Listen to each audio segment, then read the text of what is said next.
I had an appointment this morning. I actually forgot about it. It's partly why I was so scrambled. But it's weird because it's through my school, and my school's in a different province. Sorry, I gotta mute my phone. So part of the problem has been that, like, the way counselors are regulated, the way it's like their accreditation works, I guess, is like they're only licensed to work in whatever province they get their licensing from. Oh, So so because because, you're in a different province, they're all just like, we can't help you. yeah, pretty much. So I lied. Love I, the school system. Love it. I'm committing a crime I mean, I am kind of transient, right? Like, my family lives in Ontario. I spend a lot of time in Ontario in the year, and I was living Mhm. there, a month ago. I was living in Ontario pretty long term. So yeah, I lied to them. I was like, oh yeah, I live in Vancouver. And they're like, well, we can't really help you if you're in Vancouver because accreditation. I was like, oh, never mind. I live in Hanover. And they just booked it, Sorry, I did you guess. mishear me? I totally meant Hanover. Yeah, I misspoke. I actually live in a different province. So I think it's like, it's not, I don't feel like I'm like stealing or doing something illegal. You know what I mean? It's Hmm. therapy. It's like, presumably they want to provide the service, and like, just because there's an imaginary line somewhere, I don't think they stop Honestly, caring. I don't even think it has anything to do with that. It's probably because the counseling that you are part of, I'd imagine, is like subsidized in some way by the provincial government. And that's why they can't, like, you know, Yeah. do their thing. Because I mean, This, doctors kind of work the same way, right? Like, you're technically only supposed to practice in the province that you're licensed in, but you can transfer your license and nothing changes. It's just like the way that you get paid. yeah, I really think that that probably is the bulk of it, but I'm not taking food out of somebody's mouth, right? I've paid piles of taxes in Ontario. Like, there's no bullshitty going on here. Um, I mean, Doug Ford's not using those tax dollars to pay those people anyway, so it doesn't really matter. oh my I would God. much rather you steal and get your money's worth because somebody's paying for it, but it's certainly not him. Yeah, I just saw, I don't want to talk about these things too much, but yeah, I just saw his security detail. There was like a bunch of nurses protesting. God, I forget where, probably in Toronto. And yeah, his goons were like shoving nurses to the ground, and like, Yep, dude, you're a it's scumbag. pretty wild out here. Yeah. Yeah, anyway, we had those articles that we looked for. Mhm. um I could tell, I was reading through yours. I didn't quite finish it, but I was skimming through it, and I got about maybe halfway through it.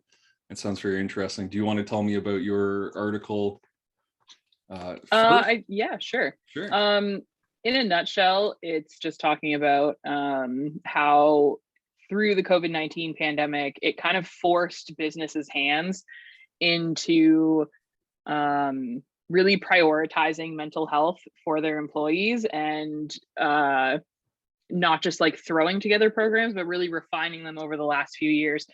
And we had talked a little bit about how my company specifically has a really great format for that, and it's accessible to all of our employees at any level, and not just our American employees, but our Canadian employees as well, which is really cool.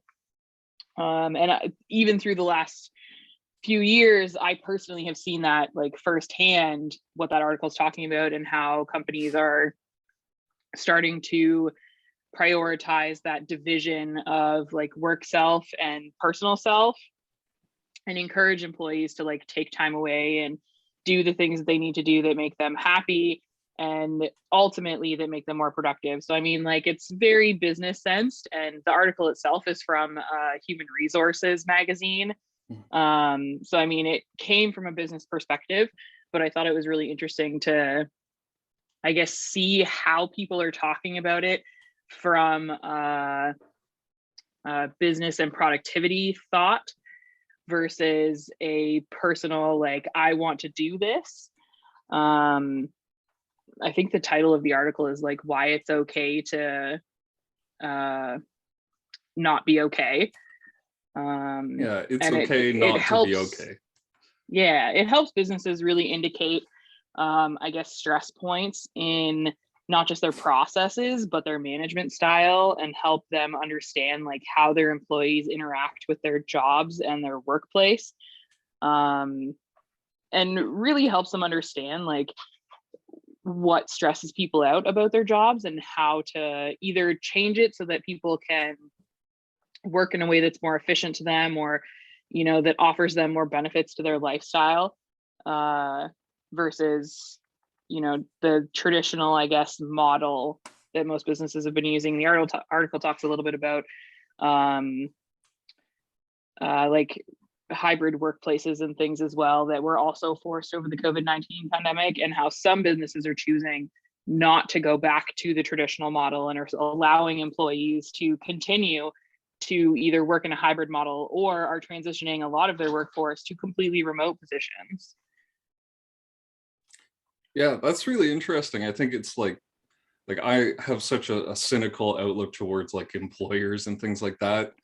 I just expect that they would never, take that step on behalf of their employees, but it does make sense that they would, right? Like it's, if you look at it from a business perspective, if your employees are happy, if they're healthy, mentally healthy, they're probably working harder, working more efficiently, more accurate, right? Like you can boil it down to it being a business decision to provide some kind of mental health service for your employees, as opposed to having that really cynical view out of not being able to justify it because it's not profitable or something like that. um, Mm-hmm. it comes back to not just caring about your employees, but there could be profit there for sure, like if your people are working harder, if they're happier. And traditionally, I guess, like there's a precedent set there where your employer, I don't know what it's like today, but a lot of employers provide health insurance to a degree, money towards dental. There is a precedent set there where employers take over um, some of those other well-being aspects of their employees' lives that aren't simply monetary. um, Mm-hmm. and I think some of those things play to that productivity as well. I mean, if you have healthy employees, they're less likely to take time off for things like sickness or, personal emergencies, those kinds of things. So it gives people not only the peace of mind, but it's employers covering their own asses to cover their bottom line.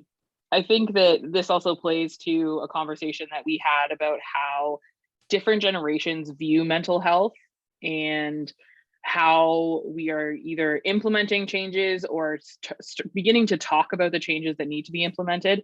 And I think that as boomers and people who came before millennials are starting to age out of the workforce, and people who are more in line with newer views on mental health and its benefits are starting to implement these things in workplaces because they understand the power of it, as opposed to how older generations were presented with it as more of a mania or an illness than just a general piece of someone's overall well-being. yeah, as if it's something that can be treated kind of quickly and easily. I think people are kind of waking up to the idea it's not quite that simple. uh, yeah, for sure. I think I put it before that the kind of more quote unquote traditional way of treating it was like a band-aid on a bullet wound. Yeah, it's almost like a virtue signal, as opposed to actually treating the Absolutely. problem, right? um it's encouraging to see articles like this being published, and feeling like employers are taking on a bit of responsibility. Like I know you've mentioned you've been able to receive uh, support through your employer regarding your mental health, and it sounds like that's been really beneficial to you. um, I wouldn't go so far as to say it's like solely an employer's responsibility, right? Like I'm glad employers are getting in on the mental health thing. But I think still there's like a broader societal responsibility, I would say. Like we can't only have employer supported assistance, right? There's got to be Oh, public absolutely. programs, things in a society. I'd like to see this stuff better represented in schools. I think it's like, I can only go by my reference of me being in elementary school, but there was no education. There really wasn't any support. This is like small town, rural Ontario, so maybe things are different in the cities, but there was nothing offered at all, really. I don't necessarily think that there wasn't things or there isn't things offered in the city versus rural Ontario. I think it's that we come from a different time. Hmm. Working, sometimes from home during the pandemic when Zephyr was doing his online school, like remotely, when schools were closed or there was lockdown, or he chose at one point to not be in class. There was definitely a higher volume of conversations that they were having with students. And I mean, at the beginning of the pandemic, he was in grade 4. He's in grade 6 now. Or he'll be going into grade 6 in September, sorry. I saw that there was a lot more conversations happening with young kids about like how depression works or what they might feel like, or they were having conversations about their actual emotions during lockdown. Like, were you feeling isolated? Why did you feel that way? Those kinds of things. So I think it's starting to become more of a commonplace in traditional curriculum now. Could those things have benefited, people like you and I at the time that we were in school? Absolutely. I think especially in small towns, it's more prominent because I mean, I've unfortunately lost a lot of my friends from our small town to things like drugs and addiction and, mental health issues. And I mean, there was even people while we were in school that really lost the battle there. Yeah, I think it's crazy to think how ubiquitous things like depression or substance abuse are, like these kind of like symptoms and manifestations of mental illness. Like, I know tons of people just from my small town. Like, I would be interested to see the numbers. Like, are people in small towns more depressed? Is there a difference, or is it kind of, does it trend equally in small towns and cities? But like, regardless, it seems ubiquitous. Like, certainly here in Vancouver, you see it. It's very visible. If you go downtown, you Mm-hmm. can see people. I mean, drug addiction is very visible. Things like depression can be a lot harder to recognize, but it's certainly very visible. And I think you touched on something really interesting when you were talking about how the school is approaching Zephyr's, like mental health and just like things with the pandemic, talking about how do you recognize mental health?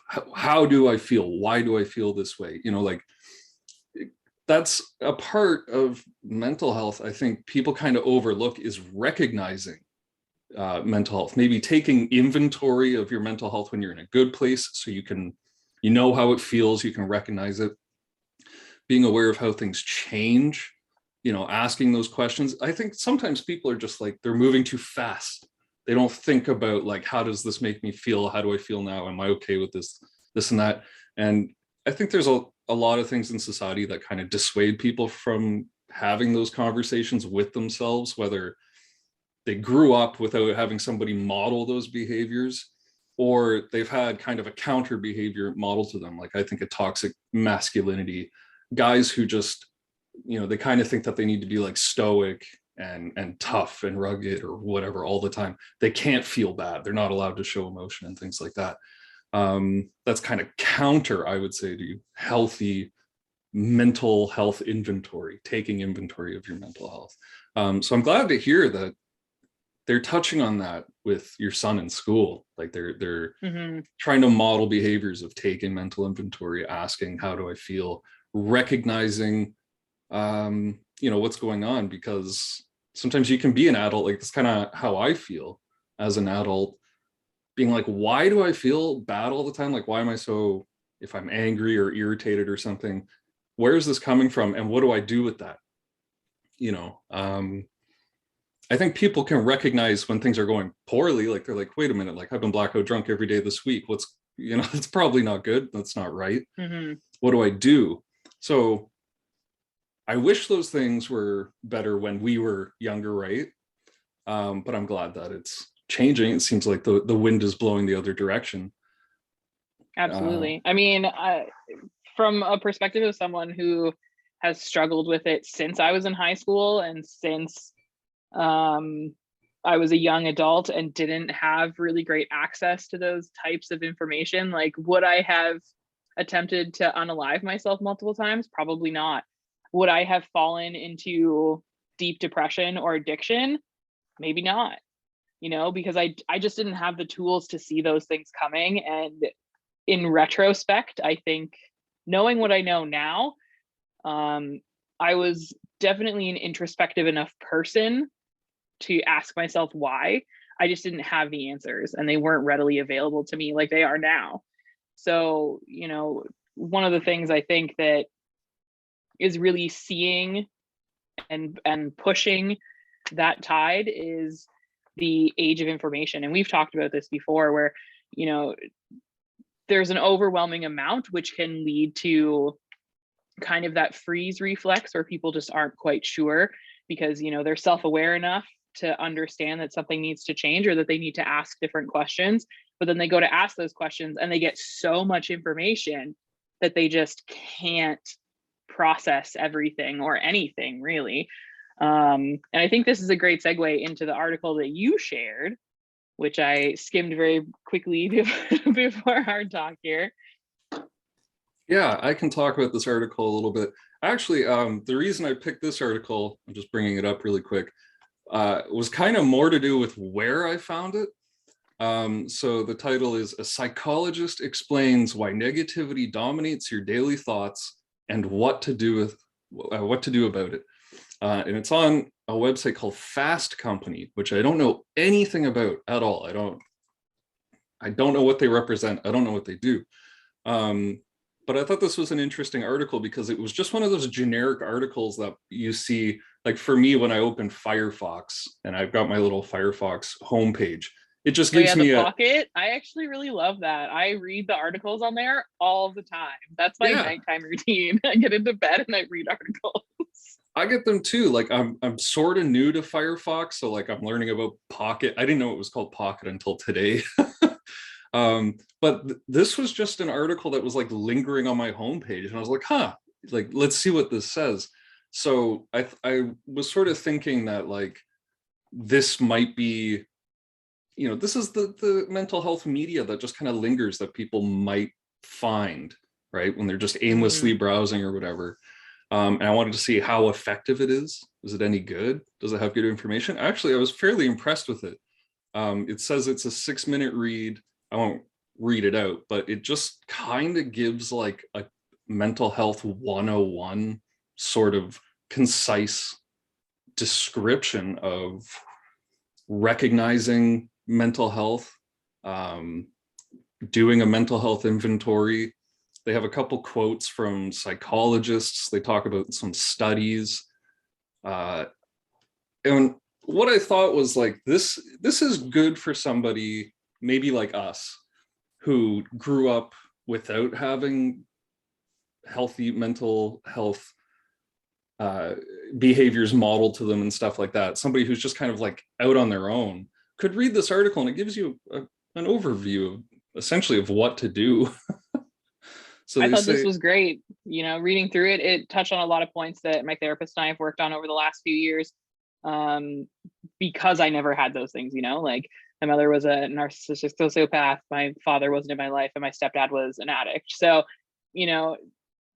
having no real examples, I thought this was a great article. I think it's interesting that it seems to be posted on a website that mostly talks about, like I just went to their actual homepage and I'm scrolling through kind of what they have down the side, and most of it appears to be financial kind of advice, or there's a few articles here on innovation in business, but there is a whole section on mental health. Like there's a video section, and the first 3 videos that it suggests to you are all mental health related, and they seem to have a bit of a tech section. So these types of websites where it could be pulling from multiple sources from around the web, as opposed to original content, can be great. But I think, again, it falls into that category of like, when is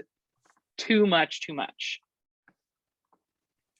Yeah, it's kind of fluffy and light, like I would hope an article like this would give somebody maybe a little bit of information, a little bit of confidence in like approaching a doctor or whatever, like seeking a resource that might help them, but it doesn't really address anything specifically, right? Like it kind of talks Mhm. about like how negative thinking can bring you down, which that's like kind of basic, but it's I good think information. It's good to know. it offers a really great kind of counter perspective to what you see a lot of, especially through social media.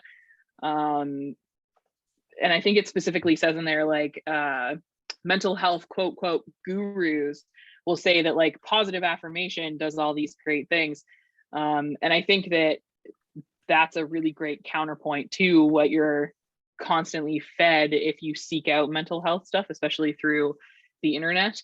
Um, because I mean, I'm on mental health TikTok, and I, see things on Instagram and those kinds of things. And a lot of what I'm shown as like suggested content is people being like, do your daily affirmations. Here's your daily affirmations.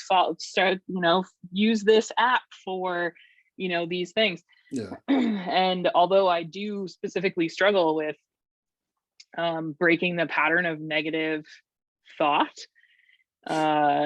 it's it's really easy to be fanciful and be like, all I have to do is say positive things, because how did my therapist worded it in a really specific way? It's like positive toxicity, where like Mm-hmm. you can think all the positive things in the world, but if you don't recognize that those negative thoughts are even happening in the first place, or you're not doing anything to correct them, like it just continues to happen. Yeah, it sort of reminds me of the saying ignorance is bliss. It's like Yeah. bliss isn't, it might seem nice, but it's not perfect, right? You can be blissful and things could be terrible. There, something you said Yeah. that reminded me of something that this article touched on was how social media sensationalizes stories. And this is something I do all the time. I love reading the news on my phone. Usually the first thing I do when I wake up is I go and I check the news. I'll see what's trending on Twitter, on Reddit, what CBC is talking about. Like that's like my morning routine. And everything you're reading is sensationalized, right? So it kind of gets into your Mhm. head, like it almost models your way of thinking, and you start sensationalizing your own thoughts. And if you have negative thoughts, you're blowing everything way out of proportion. And that's sort of like behavior being modeled by technology. And we've talked about like evolution in a previous chat about how like humans can't evolve as fast as like technology does and things like that. Like things just don't happen that quickly physiologically. So I do think that like the ubiquity of social media is having a palpable effect on the way people think, how they act, how they digest emotions, uh, and things do get sensationalized. Things get blown out of proportion all the time. I think that's a real effect. I'm sure there's a name for it. But yeah, the sensationalization of your thoughts. I think something else, you mentioned how uh, affirmative thinking isn't really, it's not the end all be all. It's not like the one thing you can do that solves all your problems. But like, would you Yeah, say it's useful? Like sometimes it's like a tool that you can use that maybe should be supported by other tools. absolutely, absolutely. I think that um, in use alongside another tool is great. Like you can't only ever try and force yourself to think positive things, because then when negative things do happen to you, you're not going to be able to emotionally process how those things are actually affecting you. And I'm really guilty of this a lot of times. My mother's death was a really great example, which like, as awful as that sounds, um I was in a point in my life where just a lot of things were happening and changing all at once, and I didn't have the emotional or physical space to stop my life and grieve the death of a person, even if they were super abusive to me. And so I just kept thinking, well, you know, she suffered a lot. She's in a better place. You know, I won't have to deal with the constant arguing and bickering and all these things. And so I just kept telling myself that even though this horrible thing happened, all these positive things came from it, you know, and I kept pushing it down and pushing it down and pushing it down. And then I finally had the mental space to do that and had a safe place where I could process those things with my therapist. And I broke down in so many ways. Like I couldn't sleep at night. I wasn't eating. I lost a ton of weight, which like normally would be okay, but I lost it in a really unhealthy way because I just wasn't sleeping and wasn't eating. And I was working all the time to distract myself from the fact that I was actually really sad. And so when I had the space to actually process those things, I kept saying all of these like positives to try and make myself not sad about it. And those things forced me to put those emotions like on a shelf, and like I knew they were there and I could see them, and I was like, hey, the dark box, we're just not going to open it. Yeah, right. You know, and then when it's kind of a Pandora's box situation where you do open it and all the bad stuff comes out and you can't put it back in. So I think as great as positive affirmation is, and helping yourself understand that you can be happy and that you should be happy, I think that you really have to understand negative thoughts and not only what drives them, but where do they come from, you know? And it's okay to say, I'm upset about this thing and I'm upset about it because of XYZ. Okay. And I'm going to process that sad or upset emotion. Now I'm going to be positive about it. How did I learn from that situation? What did I learn about myself and that reaction that I can now move forward? And I think that's how we have to kind of shift, I guess, the perception of positive affirmation is not so much, I'm going to be happy. I'm going to be happy. It's, what did I learn? How am I going to be better using this information about myself? Yeah, it's like moving on from sense? Yeah, going, it's like getting past the dwelling, right? I think that's one thing. Like you mentioned the loss of sleep. I've suffered from the insomnia. That's one thing that gets me, because you can take those bad thoughts and bad memories, any of that stuff, put it in the box like you mentioned, but just because it's in the box and maybe it's slightly out of sight, it still influences you, doesn't it? Like you're still carrying that around. It still weighs Absolutely. on you. And One point I do want to, I'm just going to interrupt real quick because I go for think it. this might shift you a little bit. One of the things that I experience when I can't sleep, it's not because I'm just not tired. It's because I can't shut off Yeah, my brain. exactly. And it's a constant fight of like negative thought, stop, positive thought, negative thought, stop, positive thought, you know, and it's constantly trying to correct that thought pattern. And that's what keeps me up. Yeah. I don't know if that's how you experience it, but most people I've talked to about that type of, I guess, mental restlessness Yeah. is how they experience it. The restlessness for sure. And I've had that. I think like getting to the spot where you recognize I'm having a bad thought, stop. That interruption, that's like an evolution that I've only kind of just learned fairly recently in my mental health journey. Is like for a long Okay. time I would just dwell and dwell and I would be awake all night. And as you said, it's not for lack of being tired. I would be exhausted. And having that restlessness is exhausting. Um, now I take medication that puts me out whether I want to go to sleep or not. Like there's nothing that could keep me awake, which gives me stability, but like it hasn't taught me to master my own mind, right? Like that's something I'm going on. That's a bit of the journey I'm going on right now, is learning to master the thoughts. It's It's a tough. double-edged sword, my friend. It's a double-edged sword because you can master them, but helping yourself minimize them is the issue. That's what I'm working on now, is that I just have such a huge bulk of thoughts that I Right. have to Yeah. try and filter through what's actually relevant and then just learn how to stop my brain from having them in the first place. Like that subconscious level of does this need to be part of my inner monologue? Because I'm one of those people too, like there's a constant thought stream Right. and Yeah. like pictures, it's like a movie in my head all day long every day. And it's exhausting. Yeah. Well, that's how I feel like when I look at my friends that to me appear to be very successful, and people that just seem to have focus. Like I look back to like people who were in high school, and I remember them saying, "Oh, I'm gonna be a doctor or whatever," and like laser focused. That's just what they focused on. That's what occupied their thoughts, or at least that's how it appears to me. And like to me, that looks like a superpower, because I think I'm more like you, where I'm constantly thinking, but it's not focused. It's too many things. Like I can focus on what I'm doing for 5 minutes, but other thoughts are constantly trying to get in. And Mm-hmm. that's exhausting, and it doesn't lend itself to productivity, doesn't lend itself to like comfort or relaxation. And I think it contributes to like irritation. Like sometimes my patience is really low, and it's just because I've been having this mental battle. Yes. And then I don't know, something really benign might happen. I might stub my toe and I'm fucking losing it, like just because other things have gotten busy. So I feel like you're like level 4 and I'm level 1.5. Like I feel like you've gotten some skills that I'm hoping to acquire.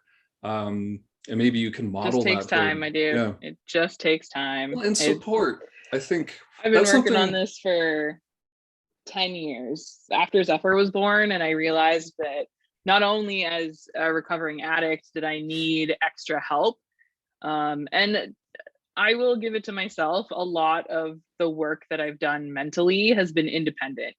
Like I have only had a consistent therapist the last like year and a little bit. So before that, it was very much a lot of like, let's go to the library and Right. like looking for things online. And I will give it, the rise of social media has definitely helped because it allows me to find digestible, actionable content Mm-hmm. almost on demand, which is great. And I'm one of those people that like, I will try literally everything until something works. Like I think in that sense, I'm very focused. And that's, I think, a skill that I learned just as a human being really early on, being a bit of a latchkey kid. Having It's like, responsibility from a young right, if age. I Yeah. needed something, I didn't have people to rely on or to ask questions to. I had to just figure it out for myself. So I had to keep trying until it worked, or nothing would ever get done. Um, so I mean, in that sense, I'm very thankful for that part of my journey. But I see people in my life that do not have that just innate instinct, and they really struggle. And then they see someone like myself, and I don't want to be the measure stick because because my stick is like a gnarled ass 100-year-old tree that's been through forest fire and hurricanes and tornadoes, Right. and they're just like this cute little saplings. Yeah.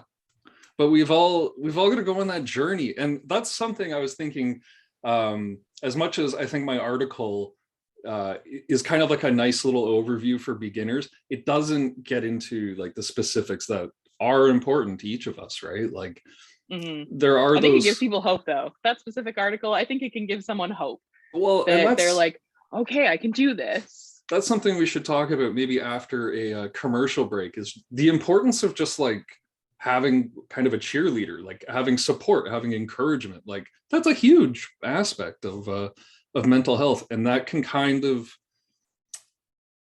of miss people that are really isolated, right? Like if you're really depressed and alone, and maybe you live alone, you've gone through a breakup or something and you're depressed, like you don't have an avenue to receive that encouragement, maybe not so easily. But maybe there's a social media aspect that I'm not privy to. On the flip side of that, though, feeling alone and those kinds of things, like the kind of caveat of depression, especially when it's situational depression, is that sometimes circumstantially you are like physically alone in a space, but then on top of that you feel like, and I've experienced this dozens of dozens of times, you don't want to burden someone else with your depression, so you tend to suffer alone, Yeah. And sometimes it's intentional and sometimes it's not. You just like, sometimes you are just that type of person where even if you are happy, you don't share with people. But the caveat of depression is that a lot of times you don't feel like you want to reach out. And one thing I made a note, I think in the Google Doc that we shared there, that was like, how do you care for yourself when you're feeling good to prepare for when you're not feeling good? That's a good question. That's a really good question. Let's come back to that. Let's take a short sponsor break. Okay. And maybe I'm gonna refill my cup, and we'll be back in like 2 minutes. All right. See you soon. Cool. Yeah, you asked a really good question right before we took our break. Kind of about like, what do we do when we're feeling good in preparation for when we're not feeling good? And I think that's a really good question. I'm sure a lot of people, when they're kind of in the throes of depression or whatever it is going on, they kind of probably ask themselves that, but Mm-hmm. it's not fair really to ask it in retrospect. I would say my initial response to that is probably just like, I think about my diet and things like that, like trying to make my body feel good. That's one thing that comes to mind. And therapists here and there say it like, if you're going for a run, you get your endorphins going. If you can get outside, I mean, we've argued about the benefits of like fresh air and how effective it really is. But I think like if you spend a bit of time stretching, drink some water, get some veggies into you, right? Maybe take a multivitamin. It's not going to solve your problems, but if your body is feeling a little bit better, it's a lot easier to do things that'll help you feel better mentally. Mm-hmm. I think that sometimes taking care of your body can definitely impact those things. I think more pointed, what I was trying to, I guess, touch on was, how do you prepare yourself mentally to recognize, take action, and give yourself the grace to not be okay? Mm.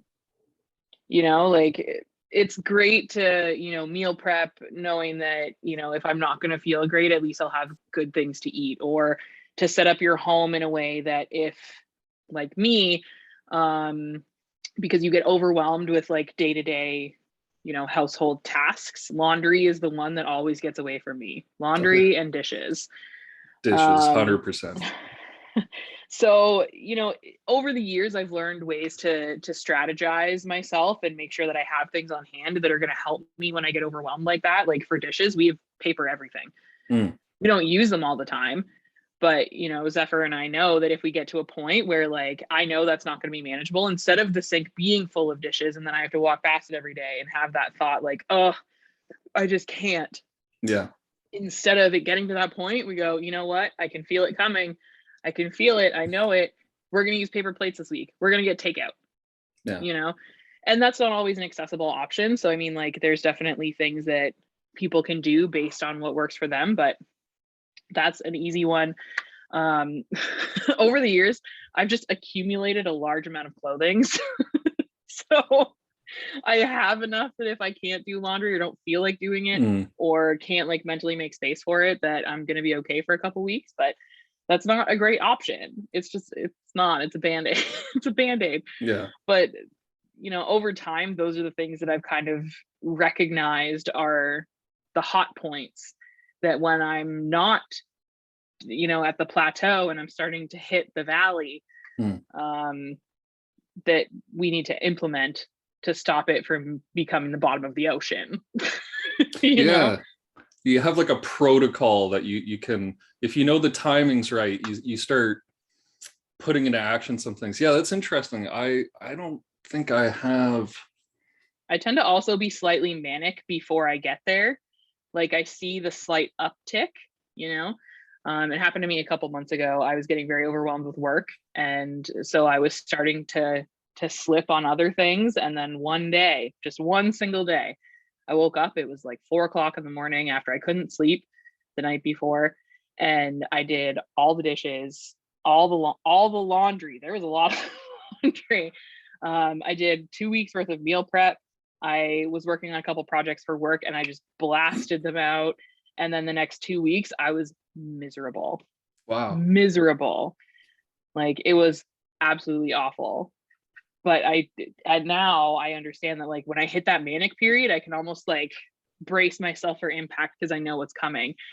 And I hope that more people have that skill and can do those things for themselves. But I think not a lot of people think to even like connect those dots Right. of, can I feel it coming, and what am I going to do right this second to help tomorrow me or next week me, you know? Yeah.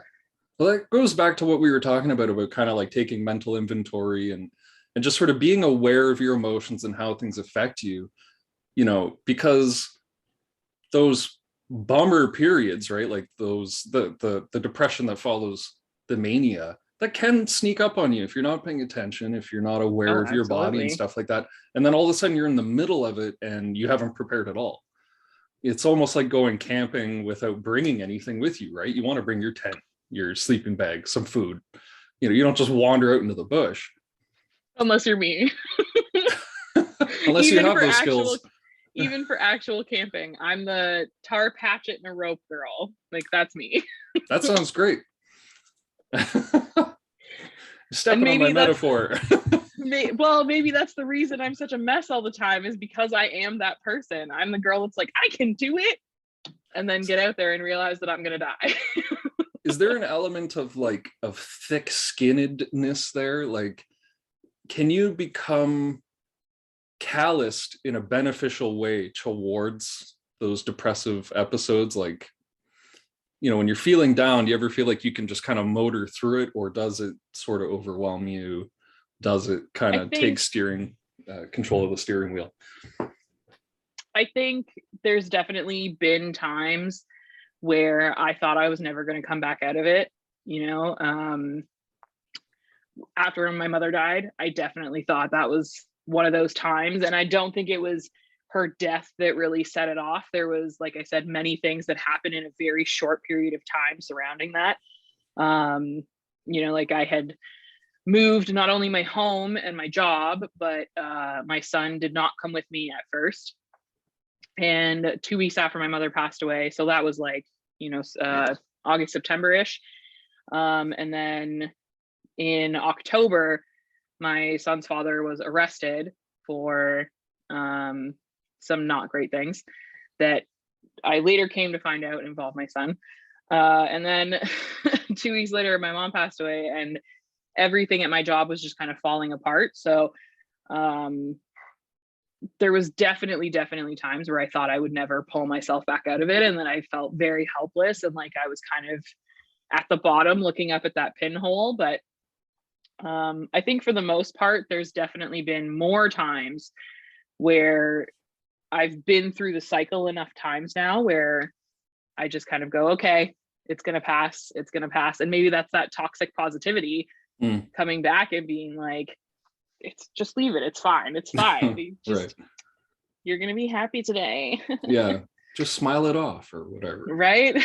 Right. Just because you're sad doesn't make you a bad person. It's fine. Yeah. You're ignoring all of your responsibilities, but you're a good person. Yeah. Do you think is it helpful to think, like, I mean, that sounds awful, and I don't want to put words in your mouth, but does that kind of sound like you've hit the bottom and you've kind of put it behind you? Is that how you feel? Or I wouldn't want to say maybe the bottom is in the future. Nobody wants to say that, but do you have maybe a sense of it.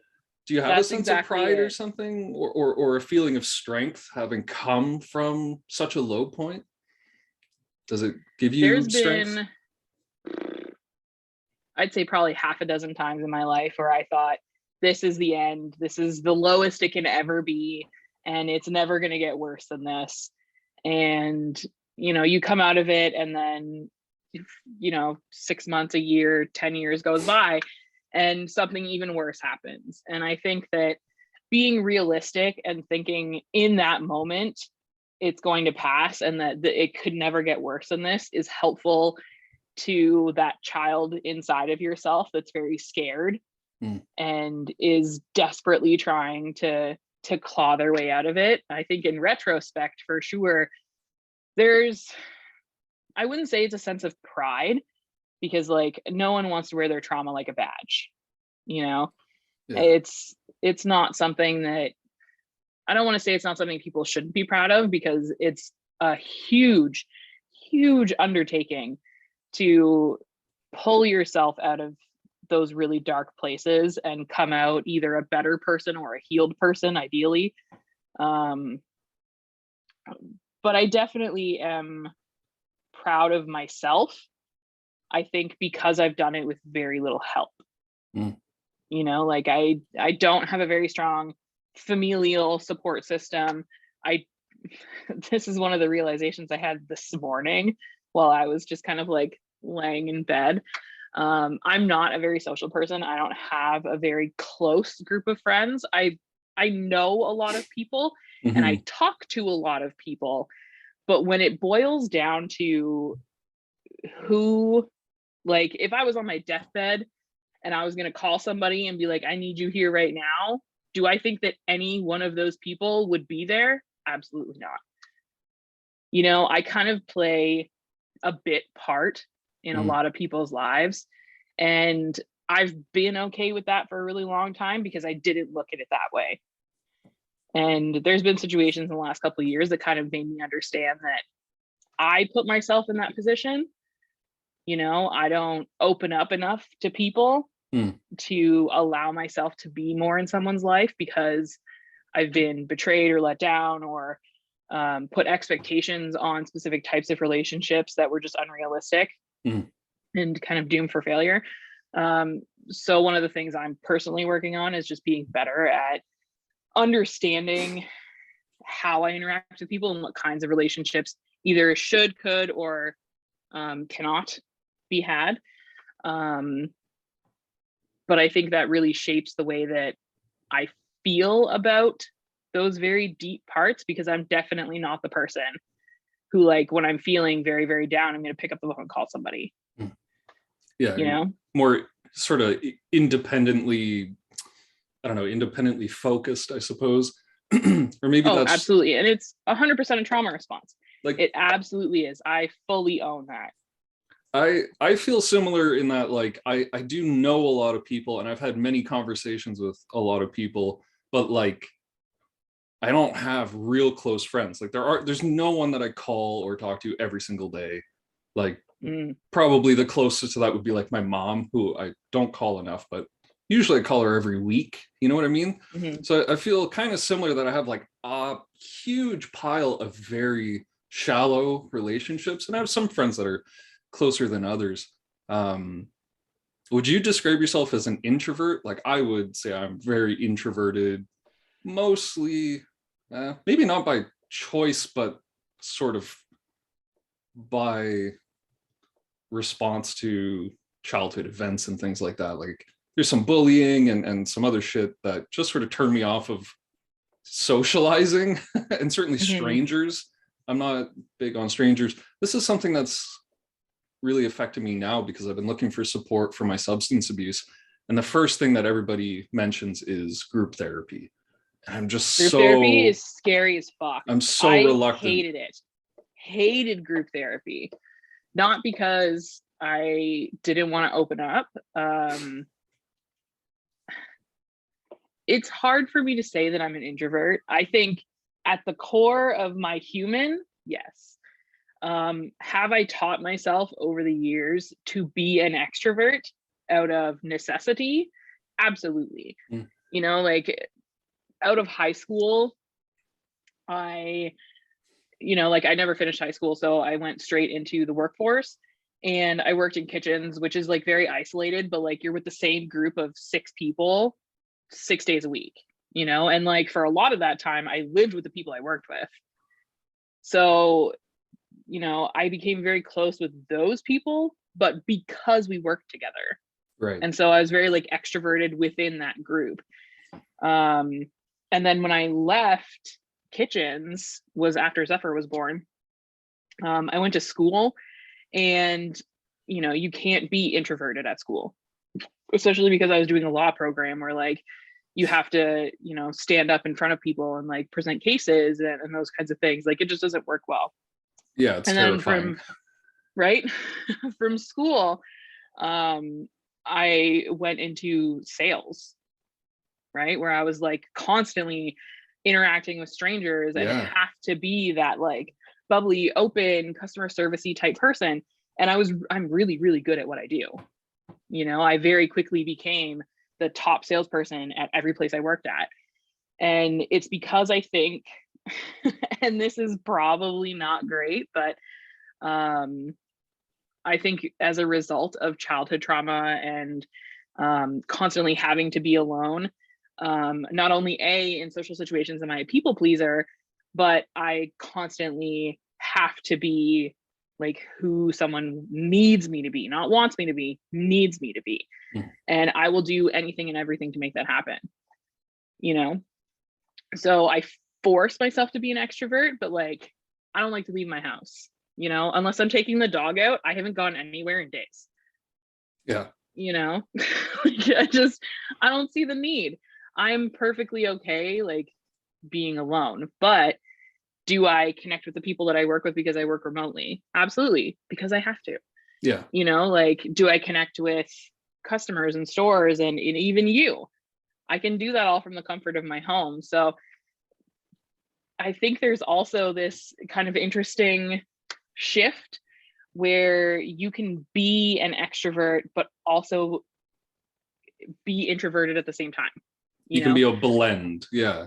Yes. And I think a lot of that has to do with um, the connectivity that technology allows us to have now, but also I think people put themselves in those boxes because they feel uh, like I feel like introverts call themselves introverts because they lack control over space.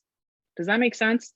Like people who tend to be more, I guess, introvert leaning are uncomfortable in social situations because they can't control the people around them. They can't control the space that they're in, Right. That makes right? sense to me. Yeah.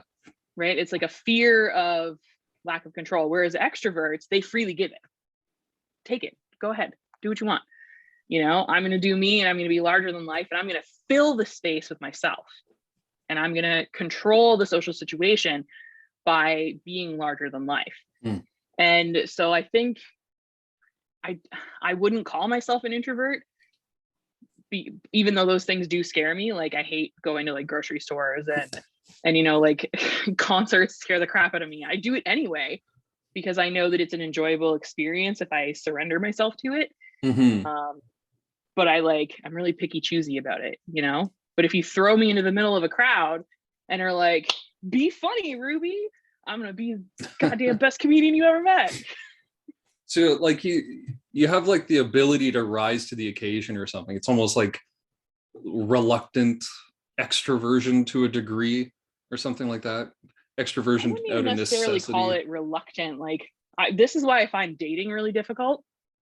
Um, because in the beginning of that dating stage, you want to be someone who's like outgoing and fun and wants to go do things. But at the end of the day, like I'm perfectly fine just being at home all the time. You know, Yeah. like I'd be okay out in a cabin in the woods doing the same exact thing every single day, never seeing another human being. Yeah. Yeah. Well, dating's tough because like what's the advice people give you? They say like, well, be yourself, which makes sense because you want to date somebody that appreciates you for who you are, right? Not the person you were pretending to be while you were dating or on like I'm just getting into dating apps now and I hate it. It all It's feels very awful. it feels very manufactured and It's awful. I hate it. it's curated. I don't like it. And I find it very difficult to be myself, you know, like I do this really great thing where, however, someone initially sends me a message. So if they say, hey, that's what I say back. You know, if you give me one word, that's all you're getting. I yeah. match your energy. And a lot of times people just aren't interested in having more than that, you know? So that's a really great way to weed out the people that are there just to be there, Mm. you know, versus the people who are actually trying. Um, and a lot of times when I send the first message, like they're met with nothing. And I don't know if that's because people don't expect to, I guess, be messaged first. Um, or if it's that I ask questions that wouldn't normally be asked. Like I don't open conversations on dating apps with like a typical like hello or like a cheesy pickup line, although those are great. Everybody Because I'm likes at a a point in cheesy my pickup line. totally, but I'm at a point in my life where, and maybe this is why I'm not very successful with dating, but I'm at a point in my life where like I'm not looking for hookups. I'm not looking for someone to, I guess go on adventures with me. Like I'm looking for someone who's going to be around for the long haul and like doesn't care if I wear sweatpants 2 days in a row and then wants to go for brunch every Sunday and, have no more kids and a dog and just live life. I want to know like who you are as a person. What's the shit that fucks you up? What keeps you up at night? What are you really proud of? What are you ashamed of? And I'll freely give those answers because again, I'm not trying to do the superficial thing. I'm kind of at a point where I'm sick of being lonely, but I'm okay being alone. Does that make sense? Yeah, totally. Well, I don't know, there's something about companionship. I don't know, like we are social creatures. That's something in our evolution that I feel like isn't well represented on Tinder or Plenty of Fish or something like. Come on, a dating Plenty of app Fish is called the absolute worst. Plenty of Fish. Like, could it sound any more like a meat market? Like, are people? You know what's crazy though is to my mind, a website like Plenty of Fish just sounds like a hookup platform, right? Plenty of Fish. There's plenty of them. Like, it doesn't make anyone seem special. But I've met people who their wives, their husbands, they met them on Plenty of Fish and stuff like that. So to me, it's like I've there's definitely had great dates and there. stuff. And like I was kind of seeing a guy that I met through Plenty of Fish, but it was one of those like, this was a few years ago now, but it was, Zephyr was a young kid and he was a little younger than I was and just wasn't ready for kids yet. Yeah. And we had agreed that like, okay, cool, that's fine. We can just hang out and whatever. And then he started catching feelings and that scared the shit out of him. So he was like, hey, I'm gone, bye. Wow. Yeah. That's like the opposite of, but it's like when you go to Plenty of Fish looking for a date or something, it's like, that's not what you're hoping for, I would expect, right?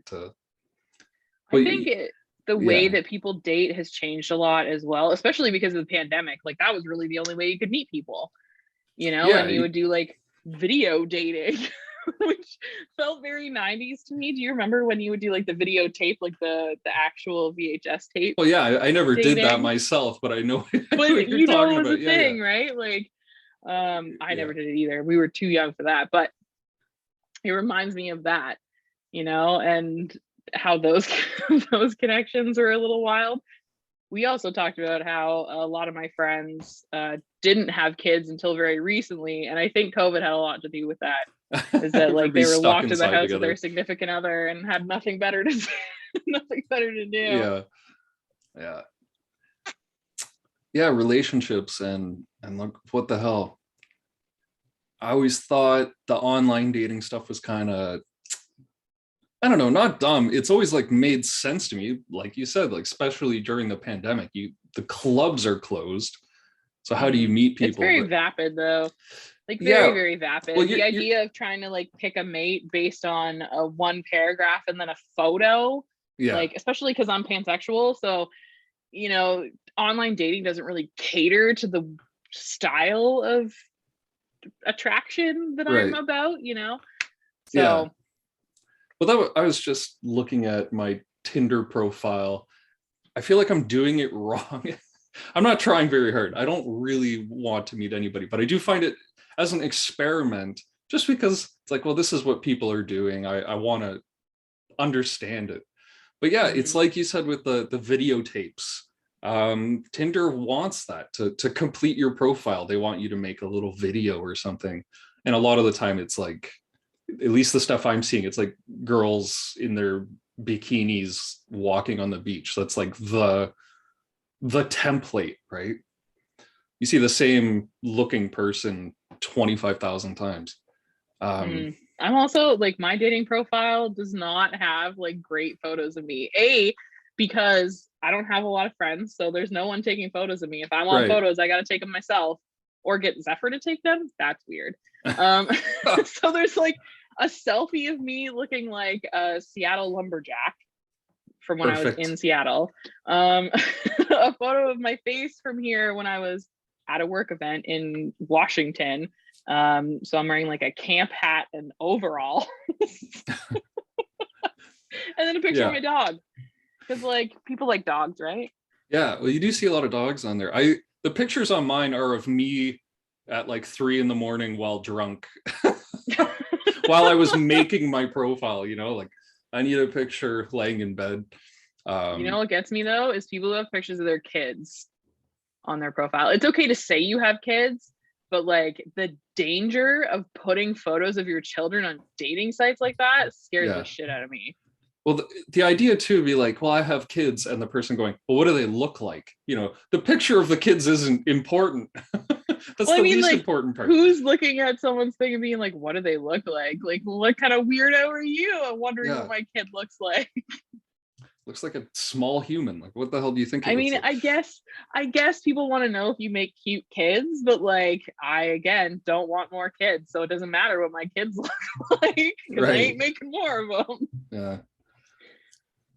Yeah, it's interesting. What do people? That's just the whole thing. Like, what was I looking at this morning? It had to do with Photoshop, and it was a picture of a little girl.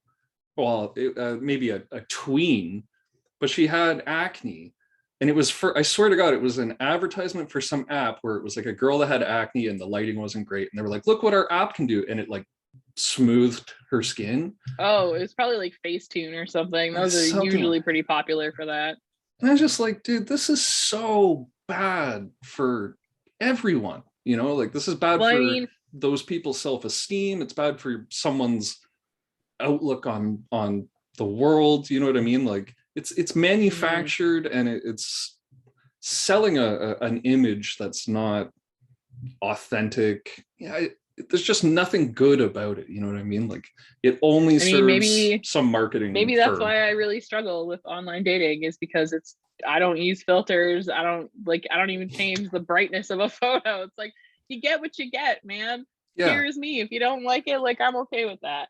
It's cool. There's 1,000 other chicks that are super cool with you objectifying them. I hate that too. Like, ugh, if a dude or it's anyone messages me first and goes, "Hey, sexy," immediate block. yeah, I have zero interest in your objectification of me. yeah. We've talked about like trash TV before, but do you know like 90 Day Fiance and So Married at First Sight? the only experience I've had with 90 Day Fiance or any show like that, I guess aside from Love is Blind, I did watch both seasons of that. But 90 Day Fiance, the only thing I know about it is from like the memes of what's his name, Big Ed and Rose. Big Ed.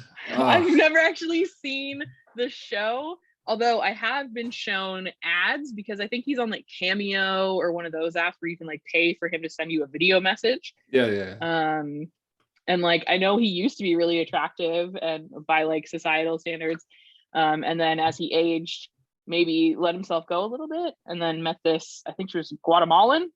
Was she Guatemalan? I think she was And she just treated him like garbage. Filipino or something, or yeah, Rose, I think. Yeah. Well, she was like But half that's, his age, and yeah. He was trying so hard though. Like you got to give it to the guy. I mean, you haven't watched the show. He's not that. He's a bit of a scumbag. Oh, He's not all that right then. sympathetic the more you get to know him. But he, Fair. I mean, I haven't watched the show that much, but he strikes me as somebody that just kind of like grew up with some not great ideas in his head, and now he's an adult that acts that shit out. Like, Continues to not have the great ideas in his head. yeah, he's like one of those like really confident guys that just thinks if he's like assertive enough, she'll be interested in him or something like that. Oh no. But what I was, you did see Love is Blind. I think I saw the first season. That's the one where they don't meet them at first. They Yeah, talk to them they through the date wall, like through a wall, yeah, and decide whether or not they're gonna get married. and then you That see to them me was like afterwards. yeah, that to me was a really interesting concept because like I'd 100% be okay dating like that, Yeah. you know, because of the nature of the way I'm attracted to people. Right. Yeah. And Yeah. I don't really give a fuck what you look like, you know. I just want to know if you're a good person and if we like mentally click. That was a very attractive idea because I was like, well, people can't see that I'm a complete fucking troll all the time, but I'm hilarious. I feel like the selling point of that show is like they're they're talking through the wall, they're getting to know each other. Will you marry me through a wall? It's just so unromantic to me. But then they have the shot of it's a hallway and they're at either end, and it's like the curtain goes up and they see each other for the first time, and you see the reaction, like, Mm-hmm. yes, she's hot, or the person going like, oh no, I've just agreed to marry, like somebody The the gross. one thing that I kind of, I guess, and this place is just like the nature of reality TV. The one thing that I thought was a little bit unrealistic is like so when they film that show and they, do all the dating and stuff, there's way more couples than the ones that they actually show you on the show. Yeah, yeah, yeah. And some of them are what I guess society would call unconventionally attractive, Sure, yeah. so it's it's definitely a little bit of that reality TV, I guess, glisten Yeah, that they they only put want on to it. show you So, the good looking folks, oh yeah, because nobody absolutely. wants to imagine ugly people fucking or whatever. I think that stuff, I just think about like the effect that has. Like I watched it because I found it entertaining, because it's like when you're watching Mari or something, you're just like, I can't believe how trashy this is. Like The there's second season of that show was especially trashy because of one specific dude who was just like obsessed with the fact that the girl he actually proposed to was like, and she was drop dead gorgeous, by the way, drop dead gorgeous. But he was like, can I put her on my shoulders at a music festival? And then was like talking about how he wasn't attracted to her physically behind her back. And I was just like, what is wrong with you? And then when they did the like reunion one where they all talk about it, he was like trying to fight people, like verbally fight people, being like trying to defend his shitty chauvinistic behavior. uh And it was just the funniest thing I'd ever seen. But I was like, this is absolutely manufactured. They knew what this guy was about. And they put him on there anyway. yeah, it's like they pick the most maladjusted freaks, like I hate to say that about people, but and then the editing just makes it even worse. It's like nothing about it. It's so goofy to call it reality TV because it couldn't be further away.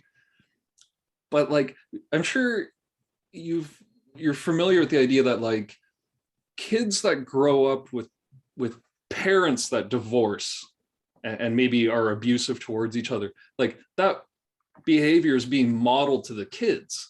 So Mm-hmm. oftentimes the kids that have parents that have bad habits, whether it's drinking or whether it's kind of like argumentative relationships and things like that, the kids often will pick up those traits. And I'm more familiar with the idea that if a kid observes their parents having an abusive relationship, to the kid it looks normal, like that to them becomes, oh, that's what a normal relationship is. So that when that kid goes on to a relationship, they act out those abusive behaviors because to them that's what's modeled. So when you have a show, like Mari or Love is Blind or 90 Day Fiance, where it's like it's manufactured to be as trashy and dramatic and just awful as possible. I mean, I Mm-hmm. watched that stuff when I was a kid. Lots of kids See, do. maybe I was like the exception to that because I watched a lot of Maury when I was young. I watched a lot of Jerry Springer, because like that's what was really popular. There was another one too, Montel Williams. Montel Williams, yeah. Montel Williams. It was like trashy daytime TV. It would be like Days of Our Lives, and then The stay-at-home mom special, yeah. right, Bold it and the was like Days of Our Beautiful. Lives, Real, no, Price is Right, and then all afternoon it was just trashy reality TV. And I always saw those and I was like, there's no way that this is real. There's no way. And then Dr. Phil became a thing. Ah, And I remember, so my great grandmother was, bless her dead ass heart, she had good intentions, just a really shitty execution because she was a Depression era human being. Right. She would put his books on my bedside table about like weight loss and stuff, and I would read them because it made her happy, and I'm again a people pleaser. But like everything that was in them was just so, and as a teenager I could even, you know, see it. It was so vapid, and you could tell that a lot of it was coming from a place of like you just want to be skinny to be hot, as opposed to you want to be healthy, you know, at any size. um Yeah. so Yeah. that realization really like switched how I viewed television. um and I think from watching things like, I don't know, as a learning perspective, we've kind of talked about how I experience television, and maybe this is unique to me. But um I learn a lot of things from just watching people. Yeah. And so watching those types of things, like fundamentally it felt like it was off. Like no one actually acts that way, you know? Yeah, you were more familiar with like people actually in the street. So when you see them on TV, you're like, why are they, what's going on Yeah, here? like This is, I could always tell that there was the veil, you know, like yeah. between real life and television life.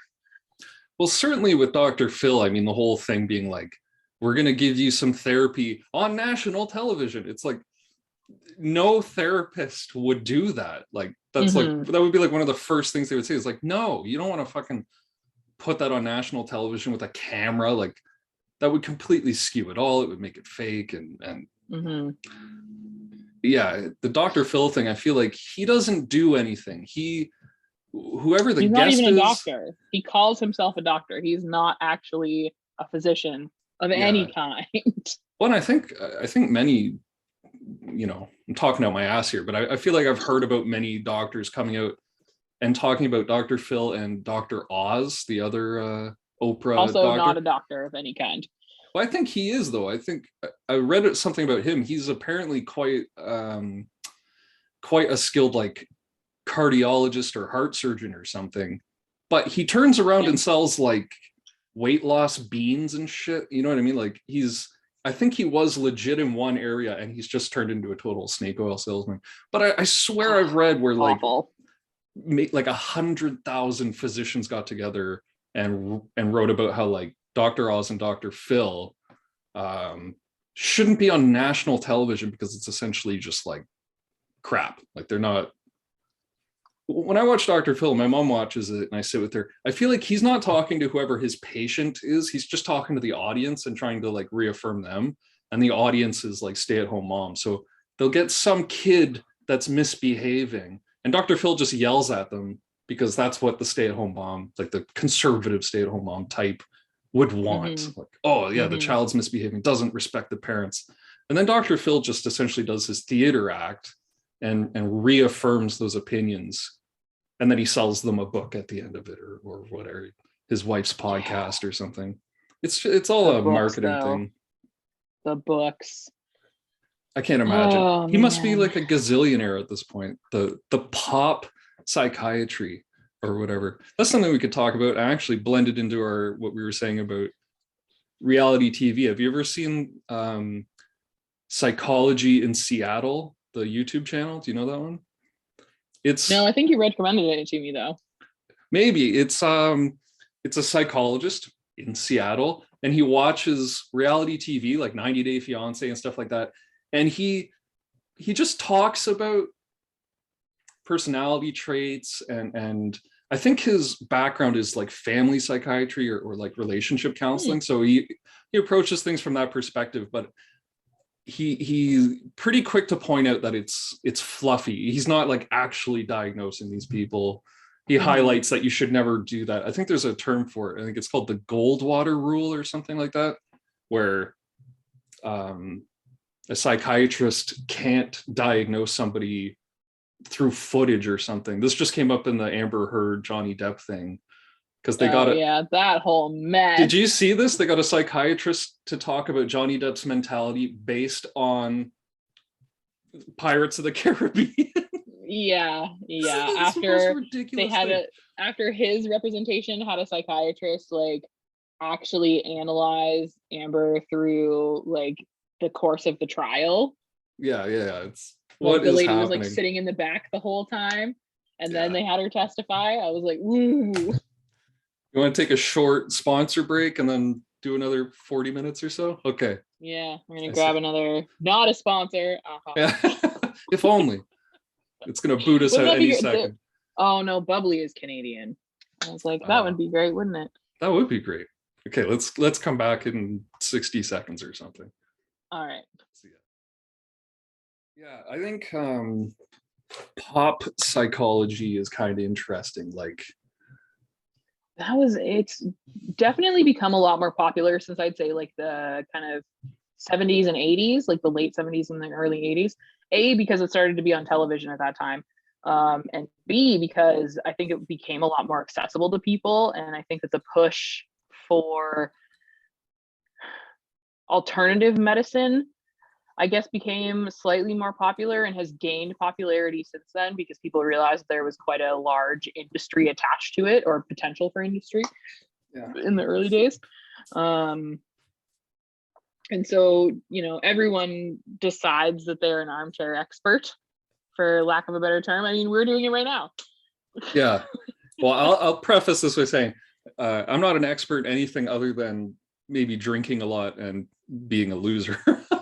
I mean, But we've talked about it before. Anyone who calls himself an expert, I immediately am very skeptical of everything that yeah, they say. if I hope to do anything with this podcast, it's just to facilitate discussion. I think that's all I can offer is maybe some talking points. That's it. Yeah, for sure.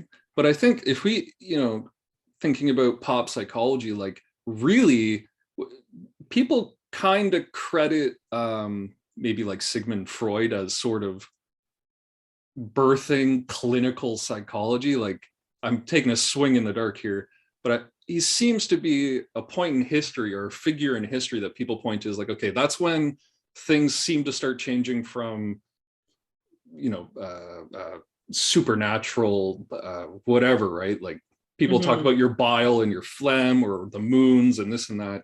And that's when was his thing? The mid 1800s is kind of when he was Aren't a lot of killing it. his theories now either debunked or like found to be super fundamentally flawed? I would imagine so, but I mean, from what I've read, he's really fascinated by the idea of people witnessing their parents have sex. It always comes back to like young children being traumatized by seeing their parents have sex. That's such a common theme.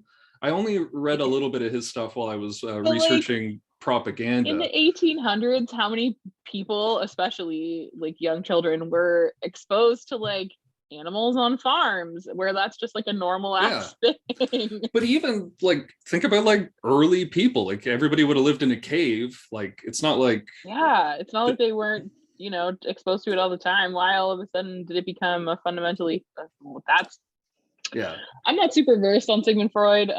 yeah. A, because I always found it a little weird that he seemed to have some interesting mommy issues. Um, It's like it kind of makes sense. This thing is like the origin of sexuality. Why does some people fetishize this and other people fetishize that? Where do taboos come from? And it's like, the idea that one's initial exposure to sex would be through their parents, and it would be one of fear and confusion. What is daddy doing to mommy, or what is Uncle Tom doing to that guy or whatever, right? Like it would be confusing is the idea. And in yeah. that it's kind of traumatic in a way. And then there was something I remember reading about children being under tables at family gatherings. And if everybody's sitting at a table and the child's under the table, the child can see the feet, the child might be able to see up a skirt. And if they're having some emerging sexual awakening of sorts, they might associate that with feet and skirts, and that's where like foot fetishes come from. And it's like, Okay. I think it's interesting. I think there is a logic there. I think when people hear about it, they're like, why is he so fascinated with people's parents having sex? And I think people get Mm-hmm. hung up on it like I did. But there is a logic there. And I think his era was when they really started to get the nonsense out of, like, they wanted to start trying to make it a clinical science and start trying to I mean, figure out. he certainly paved the way for a lot of scientific endeavors after that, because I think he set some Yes. really great precedent for processes. Yes. But I think maybe a lot of what he said is either irrelevant in today's society and the way that humans have evolved since then, because I mean, we're talking 150 to 170 years now. Mhm. And a lot of things have changed in human society in that time. But I Yeah. mean, how much of that is actually relevant now? Probably slightly less. And we've talked about before how, perceptions of mental health have changed over time, and like how we're presented with information on mental health over time. And I think now specifically, there's less information available to us than ever before on how the society that we live in impacts our mental health, because it constantly changes. Mm. Like, it's not as digressed, I guess is the good word, for how much it was, even 20 years ago. We move at such a speed now Yeah. that it's what feels impossible to measure, because as soon as you figure out the answer, it's already so many things beyond that. Yeah. Things are just changing so quickly.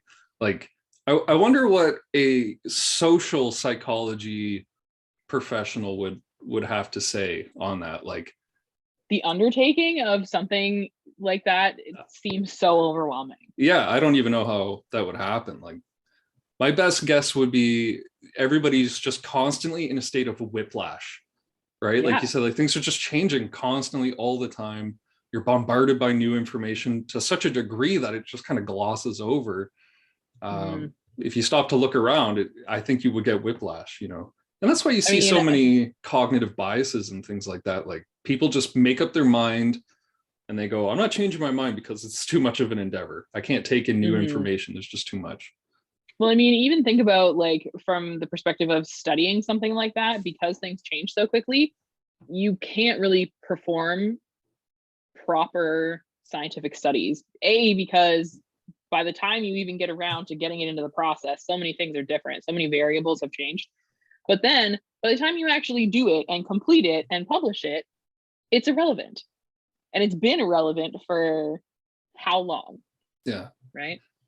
There's something scary. I don't know how much it applies to academic psychology, but I've heard a couple times that a lot of what gets published in academia is inaccurate or poorly documented at best, right? Like, Mm-hmm. oftentimes for something to get published and to be considered academic literature, it needs to be able to be reproduced, right? Mm-hmm. So if you say A equals B, here's my proof, somebody needs to be able to go and reproduce A equals B. And a huge amount of this stuff can't be reproduced. I would, the number that's in my head is pretty close to 80%. I should have a citation for that. But it's like, how much shit is being published? How many programs are being based on information that isn't as accurate as it appears to be? Well, I mean, I don't necessarily think that that applies to only psychology. There's a lot of science that's conducted that they can't reproduce variables. I actually just watched the documentary on SpaceX when Elon was trying to get, like, the rockets or whatever to land back in the Pacific, not just get them going. Yeah. Um, He wanted to make it and a he two-way himself, trip. right? Well, the whole idea is that if we want to be able to have long-term space travel, that the fuselages themselves have to be reusable, because we need to make it more cost effective. Right. And a large chunk of the cost of going into space in the first place is those giant fuselages, and then they just get puffed out yeeted into into space. yeah, yeeted into space, or they make it into the ocean and they just become garbage because we can't salvage them because they explode. They burn up or But he whatever. himself said that a lot of the problems that they had, and especially in the early engineering of those projects, was that they couldn't replicate any good outcomes. every time they would try and do it again, something would have changed or something was different, and they weren't able to make it happen again and again and again and again until, you know, they had perfected this one specific thing. But I think a lot of scientific endeavors tend to see that specific type of challenge where they can't reproduce the same outcome over and over and over again. And when you think about the things that have to align just in actual existence for those things to happen, like, it's just overwhelming. We're best guesses at best. Yeah, there's a lot of chaos. I mean, even in things like physics, which people, at least I think of as being very like mathematic and repeatable and stuff like that. I think even then there's an element of chaos that sometimes there's just things you don't know that are having an invisible influence that you can't understand, you know?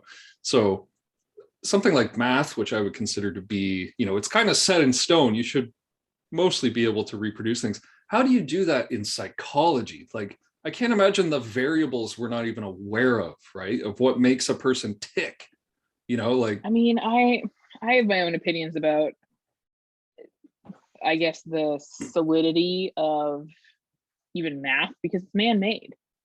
Like, yes, to a degree, we apply it in the sense that, you know, we apply it to the things that happen. Oh, you're muted. I lost your audio. Both die. They did. You're back. Okay. Because of the nature of the math that we use to figure out things in physics being man-made, the element of chaos, I don't necessarily think is actual chaos. I think it's that we don't know all the variables, and so therefore we can't calculate for all the variables, and the chaos ensues because we just don't know. Yeah. But yeah, I think there's an element of semantics there. It's like there's the unknown, which we might just call chaos, or I think I've heard of something, there's a law of the unknown or something, which is meant to be applied to physics and stuff like that. But I would hope that people out there making decisions, publishing papers, would take into account that you don't know everything, right? It's kind of like what you said earlier. If somebody says they're an expert, you kind of know you're probably full of shit, because an expert would know they don't know everything, you know? I feel like I'm talking in tongue twisters. I'm completely following you. Okay. And just to kind of swing it back around to pop psychology, I think things like Dr. Phil, Dr. Oz, psychology in Seattle, like these figures that pop up. I mean, even like Jordan Peterson, as much as I can't stand that doofus, is sort of part of the discourse, right? They become facilitators or fuel for the discourse, whether it's good or bad. It gets people talking, and hopefully people build on to what they say in more accurate ways, right? Like we talk about Sigmund Freud. Probably he was kind of cutting edge for the time, but we know now his shit's quite outdated. But yeah, we're 150 years removed. I mean, we've also built a lot of things based on the assumptions and the findings that he made. Yeah, so it's sort of like a self-fulfilling prophecy in ways. Like, I don't know everything he said. I shouldn't talk about him so critically. I don't know half of what he's said. But I did watch that movie about him. Yeah, I think there's a Viggo Mortensen film with him in it. I should watch that. It was like Keira Knightley or Natalie Portman, one of the two that looked kind of the same was in it. Yeah, I think it, is it called actress? It was a like dangerous method, I think. I thought it was Jude Law in that one, but I could be wrong. Jude Law, or was it who's that guy that got his dick out in that movie that everybody really liked? Michael Fassbender. Do you know him? Ooh, yeah, it might have been him. Yeah. I just think I remember he was in a movie about sex addiction, and he does full frontal nudity. And I remember when that movie. Oh, Nymphomaniac with Shia LaBeouf. I know that movie. I know what you're talking about. Does Shia LaBeouf do full frontal in that? I'm pretty sure, like several times over the 4-part film that was. Good for him. Lars von Trier is a interesting filmmaker. It's probably the most polite thing I can say about him. Dude's out of That his. was at a time when I think Shia LaBeouf was really having a crisis of identity. Yeah, I think he it's kind of a went bit. through an interesting phase in public. I mean, that's an interesting thing to talk about, is like public That was an figures. experiment on his part. If you've watched Honey Boy, he kind of like touches on that at the beginning and the end. I really like that movie. That's a fascinating movie we could talk about, like the psychology of Honey Boy, like what a child star goes through, the effect that fame has on a family and somebody's Not only the self-esteem. effect that it had on Shia LaBeouf himself, not only to write about his life and to act it out, but act it as his own father. That's wild. That's wild, Freudian. right? So I've always had a lot of respect for Shia LaBeouf because I've been watching him since I was a little kid, you know, like Yeah. Even Stevens was my jam. Because I just thought he was so funny. And now knowing like the struggles that he's had because of that, I respect him even more. But I think that he takes such an almost lighthearted, although he takes everything personally approach. You know, like he's very good at, I guess, being that extroverted introvert. Yeah, like it's been a little while since I've seen Honey Boy, but like he certainly has the capacity to find humor in kind of miserable moments and miserable subjects, you know, throwing maybe a humorous lens onto difficult situations and stuff like that. Like I remember, yeah, as a kid, I really liked him. I thought he had some kind of intangible charisma to him or something, and he was young when I was young, and I think we're all around the same age. Yeah, I'm a 91 baby. Early 91. I don't know when he was born. Are you a 90 baby or a 91 baby? I am early 90. Early 90? Let's check. Because I remember, I think I'm a little bit younger than Shia, because I feel like he was just older than me when he was doing like Transformers. You know, he was like an action movie star, but he was kind of like a little skid boy. Like he was born in 86, so he's a little older than both of us. A little bit older than us. Okay. It was interesting to see him make that transition from like Disney Channel and that kind of stuff, because he did Holes as well, and like he did a few other, you know, little bit parts in between Even Stevens and Transformers, and then was like this full-blown action star, and then went really off the rails there for a little while because he was deep in the throes of addiction. Yeah, I mean, I don't know what his personal stuff, you know, the details of it. I remember he went to a public event with a bag on his head that said, "I am not famous anymore." And I have that image in my head. He seems to me like such an artistic person who, like, that sounds so pretentious to say now that I've said it out loud, but like, what an interesting demonstration to me, right? Mm-hmm. To put a bag on your head, go to a red carpet event. It says, "I'm not famous anymore." He did some other odd things that, like live streams on the internet. He did something where I don't even know where he was. He was in like an empty lot in a city in the winter, standing around a bunch of people like for like 20 hours a day on live stream. I don't know what it was about.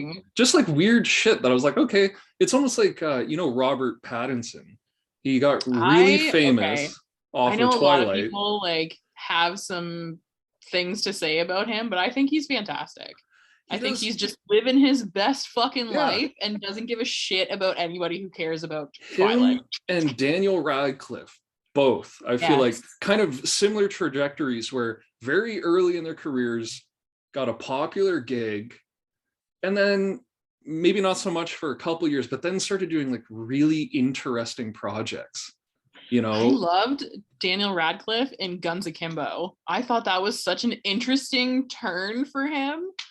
I haven't seen that. I've seen the picture of him in his house coat with the guns. Yeah. And he's like, his hair is all messed up. If you've never seen, oh my God, what's it called? He plays a dead person. Oh, Swiss Army Man. Swiss Army Man. I love that movie as much as I struggle to remember the title of it. That's a fantastic movie. I've seen it many times. When I have a podcast about movies, man, I could go on for years. Yeah, I went to film school. I could talk about movies all day. But But yeah, what the fuck was I talking about? These folks that, artistic types that have a lot of success early on, they get huge, and you see this with child stars over and over again. It seems to destroy them, right? Like Shia LaBeouf has had his rough patches. I'd say he's kind of maintained his success, but if you look at Honey Boy, which is quite autobiographical, dude's got pain. Like he's not as adjusted as maybe one would hope, or whatever. Like he seems to need some extra support and this and that. So it's really cool to see like Daniel Radcliffe come out on the back of something really popular, and then to start doing smaller, really artistic stuff. Robert Pattinson's done the same thing off of Twilight. He did like Lighthouse. I loved that. I did too. We've talked about how A24 films just have that really kind of like slow burn to them, and that a lot of people just like don't get it, which is completely fine with me, because if you do get it, it's so good. The stuff A24 does is really interesting. This is just becoming a pop culture podcast. Yeah. Where's the I'm like, how do I bring this back around to psychology and mental health? I guess, child stars. The mental health of enjoying a good movie. Like, how can that change your, mood? Well, in a mind fuck movie, you know what I mean? Like Lighthouse. Hereditary, like Hereditary. A lot of people... I couldn't sleep for a couple days after watching that. The part, I shouldn't spoil it. The part that gets me though in that movie. People at this point have not seen Hereditary, like your own fault. If anybody's watching this and you haven't seen Hereditary yet, you should. It's quite fascinating. Toni Collette, bravissima. She is incredible. Actually, I really like Gabriel Byrne as well, but he's in it, but he's barely in it. You know what I mean? Mm-hmm. Like he has like 4 lines, and they're all like, "What the hell are you doing?" But he delivers those lines with such perfection. Excellent, yeah. And the little girl, I don't know her name. She plays the creepy little girl. She was excellent. I thought she was fantastic, especially as a decapitated head. What are you talking about? Spoilers for Hereditary. That Ari Aster is the director of that, and he also did Midsummer, which I really enjoyed. Like that's talk about doing something differently. This is straight up just a film podcast now, but like think about your typical horror movie, right? You're probably thinking about something. It's got a dark palette. There's probably some wet streets, dim lighting, shadows and stuff like that. You look at Midsummer. That's like one of the most colorful movies I've seen. Like there's so many flowers. The saturation's pumped way up. There's quite a few horror movies that are based kind of in that like Scandinavian, very like old timey, I guess like the puritanical. Yeah. And they're all very like dark and gritty. Like I saw the Netflix one that came out a couple years ago that was like that. And Wicker Man was kind of in that same niche, which I've talked to you before about how much I love Nicolas Cage. He's a joy. I love Nicolas Cage, and maybe we can talk about his new movie that just came out after this. But is it The Unbearable Weight of Being of Immeasurable Talent? Yes, it was. I haven't seen it. He plays himself twice. He does. Or something like. So he plays himself, playing himself. Okay, it sounds like a Charlie Kaufman movie. It's very, very meta. I love everything about it. It's so good. I'll have to check it out. I saw it with a friend of mine who's also a very large Nick Cage fan. And we were just dying the whole time. I'm glad we were the only 2 people in the theater because we were talking the whole time. Anyway, looping back to what I said, I think that the one thing that Midsommar did really, really well, aside from being that like beautiful slow burn that kind of builds and builds and builds and gets like down to that fundamental, almost like subconscious fear of human beings, just like reeling you in very slowly, being charismatic and bringing you into that almost cult-like mentality. And just as a sidebar, I saw this really beautiful Midsommar tattoo that had been done and on TikTok, and someone used a sound over it that goes, don't you want to be a cult leader? You want to be a cult leader. And it was like, I can't remember the actress's name. It was like her May Queen face, but then the kind of like section of it is her crying. And it's like color with the May Queen, and then the inside is black and white where she's crying. Okay, yeah. I'll see if I can find it and send it to you, but that sounds really cool. It was gorgeous. Yeah. But I think that the one thing that they did really well was like kind of stray from that traditional, very dark, gritty, traditional horror theme kind of thing to something a lot more colorful. It almost like gets under your skin in a way that's like, this was an enjoyable experience, but it scared the fuck out of me. Yeah. Well, I think it's almost like the beginning. If you've seen Get Out, you know, at the beginning, I forget all of the actors' names. Daniel Kaluuyan, I think his name is. Anyway, the lead, the black guy, who shows up, the white family says, and they're so welcoming and they're quite nice, but there's just this tension that can't be ignored. And you're like, what is it? It's sort of nebulous. And then as the movie progresses, you understand. But Midsummer's the same way, where at the beginning you're like the monster isn't a monster. It's not like Jason or Freddy or dinosaurs or something. It's like nice, kind of quaint people that live out in the woods, and there's a beautiful landscape, you know. And then you get to that scene where the older couple jumps off the cliff, and that's the first moment where the people in that movie are like, oh my fucking god, what's going on? Something's like fundamentally wrong here. But everyone around them is so comfortable, you know, and nice and warm and welcoming. That here, have some food, have some drinks. The girls are hitting on the guys and stuff like that. It's like such a welcoming environment, while also containing just like these absolute horrors. It's almost like the horror comes from the tonal dissonance, you know what I mean? Like, and I don't know, we could talk about how that applies to society and stuff so much.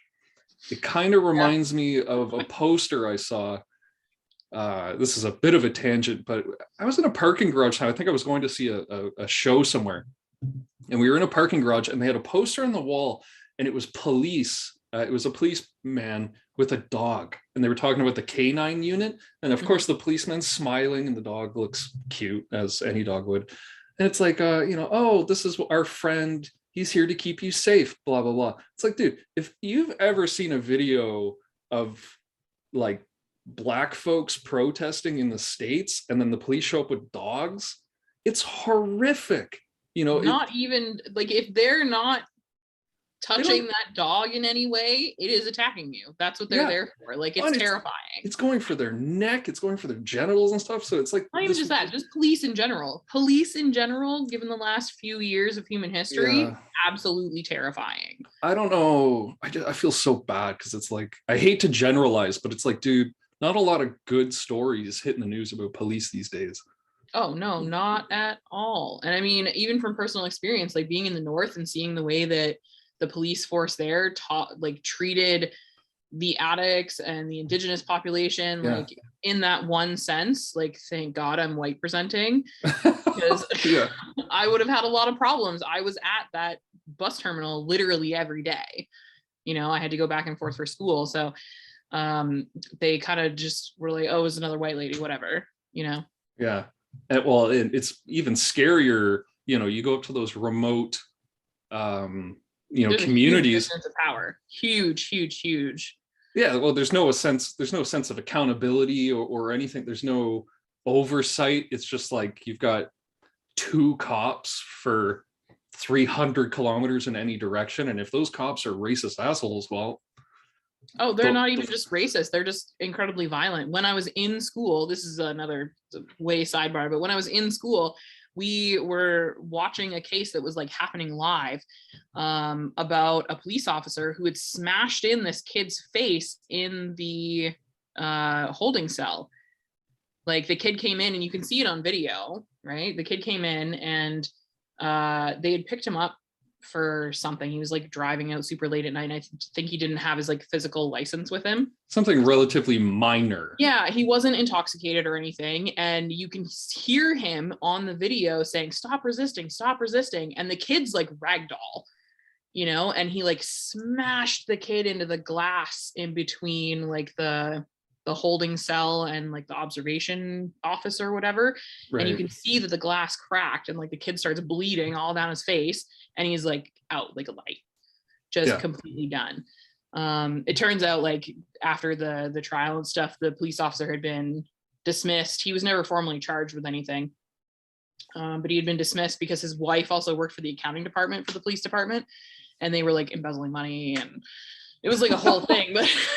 But that's what he would have got dismissed for, not for ragdolling a teenager. Right. And that's exactly what happened. Like that kid never got any thank you or formal apology. He wasn't able to like sue that officer for damages because he has like a huge scar on his face now. Like I've seen the kid in person, like out and about in Sudbury, you know. Wow. So there's a huge disconnect of like what they're actually there for and the power that they bestow upon themselves. Yeah, what the kind of things they involve themselves in. Yeah. Oh yeah, absolutely. And then on top of that, because there's so much Indigenous territory in the north, there's this huge kind of dissonance between the police on the res and really, is this what we're doing? Ugh, annoying. Work stuff or earphones? Oh, I can't hear you now. Yell at my computer. Oh, there we go. Sorry, I was hoping my AirPods would be charged so I wouldn't have to yell at my computer anymore because I'm being really loud and I have neighbors. Yeah, there's kind of this dissonance between like the Sudbury police and then like the res cops, because the res cops will come into the city where they have zero jurisdiction and they'll just hang out, and then vice versa. You know, the city cops will go out onto the res and be like trying to flex. Yeah, it's like, you have no power here. What are you doing? Yeah, well, thinking about how to bring this around to psychology and stuff. There isn't. We went so far off the rails here. Well, I think there is some, you know, we did talk about like social psychology. I think certainly now virtually everyone has a camera in their pocket, right? Like I've got my phone. If I leave the house, I take it with me. It's got a camera built into it, and I can start recording shit pretty much in the blink of an eye, right? Like as fast as I can get my hand in my pocket, pull it out and point, I'm recording. And you see this a lot with interactions with police. Pardon me. A big reason why I got to stop reading the news is because it's like, it's always bad news. It's always put me in a bad mood. But like so many videos of cops, like seriously injuring one video that stuck with me for a long time was a cop that brutalizes a woman. She was in her 70s and she had dementia or Alzheimer's, I can't remember, and she's like confused, you know, and the cop doesn't talk to her. He busts her arm and puts, you know, throws her on the ground and handcuffs her and everything. And then it made a big stink. I want to say it was in Colorado, but I could be wrong. And then like a week after, everybody's talking about how stinky this shit is. There's another video that comes out of him showing the video to his coworker, and they're laughing. And he goes, "This is where her arm popped." And then they go, "Ah, ha, ha." It's like, dude, are you insane? And that blows my mind, because I remember as a little kid, you're taught to trust the police. Like, you know, the policeman's there to help you. You know, you can trust the policeman. Just whatever they say, just listen to them and this and that. And then as an adult, you know, every day there's a video of some cop beating the crap out of somebody who's just having a mental health crisis. Somebody's got some health thing that's got them confused, right? Like Alzheimer's or whatever. And I think seeing that stuff contributes to a societal depression, a societal sense of injustice, right? Because I think a lot of the conversations around who you can and can't trust and who's there to protect you is starting to change as well. And I mean, I've even implemented that with Zephyr. You know, like if you're out and about, like as a kid, for him, it's important to know that as long as he's being respectful, and it doesn't matter if it's a police officer or someone else, as long as you're being respectful, there's no reason for anyone to use force against you. Right. You know, like somebody puts their hands on you without your consent for no reason, like that's assault, right? We have very clear conversations about like where the lines are. And especially because like he walks back and forth to school and like it's a few city blocks. We do live in the city. Right. He has his phone for tracking and like we have air tags or whatever, but it's important for him to understand that if he is in a situation where he's unsafe, that those are the types of people that he should be looking for. But we also have to have conversations about, and maybe not all parents are having these conversations with their kids, or this is contradictory to what other adults are telling him in his life. But we have a conversation about if a police officer comes up to you, you know, you're just out and about living your life, either as a child or as an adult, and they start asking you questions or they want to take you somewhere, like it's really important for you to understand what your rights are and that you have the ability to ask questions back and expect certain answers, and that you have rights as a human being. Like police do not have complete control over you, and they don't have all the right in the world to just, you know, arrest you or take you somewhere or even question you. Yeah. Despite how they act or despite what they might say to you, which that's insane to me. And I had firsthand experience with this, with cops like lying, like bluffing, you know, trying to catch you on something that you're not doing, you know, like I almost got arrested for attempted murder in Victoria Park in Kitchener for just being in the wrong place at the wrong time. You know, because a cop felt like they had the right to search my personal property when I didn't do anything wrong. Yeah. Well, and they'll do it. It's like, it's insane that it's almost, you know, good parenting to tell your kid to be careful around cops. You know what I mean? Like, absolutely. That's insane to me that that's the society we live in, is that you have to protect your child from the police. I can only imagine. Blows my mind. You know, like as a white presenting Indigenous person, I'm very privileged in the sense that I will probably never have that type of racism exerted upon me. And I've had to explain to Zephyr that because he has friends that are people of color, that as a white presenting Indigenous child, he will also probably never have those kinds of things inflicted upon him. But if he is with his friends of color and they are having those things inflicted upon them, that he almost has a responsibility to, you know, stand up for them and be the voice in that situation and be like, hey, what you're doing is wrong. Like, this is not going to happen, regardless of the consequence that comes to him. You know, like, I feel like we all have a certain responsibility as well to hold these people accountable for the things and the injustices that they're doing. And if we're not, and we're not talking to people about it, and we're not talking about like either the frequency that it happens or the things that we can be doing to prevent it from happening in the first place, that, you know, we almost are part of the problem. Yeah, but it's like, it's so difficult. Like, you know, how do you combat systemic bullshit like that? You know, systemic racism in take the people in power and boot them out. That's really the only way to do it, is you break the systems that make that possible. You think about like a French Revolution situation, like get the guillotine out, like somebody, I can't stand it. Every time some bullshit happens with a cop or any kind of law enforcement, they say, oh, we'll investigate it and we'll figure this out. And all you end up hearing is so-and-so is on temporary leave with pay. And it's like, that's a vacation. Like, that's not a punishment. Nobody's being held responsible for this. I want to talk about what was going on in Hanover, but we're at our less than 1 minute sponsor break. Do you want to do a little bit more? I'm down for as long as you want. Okay, cool. Let's restart the recording and then I'll tell you about what happened with this cop in Hanover. Okay, I'd love to hear it. Okay.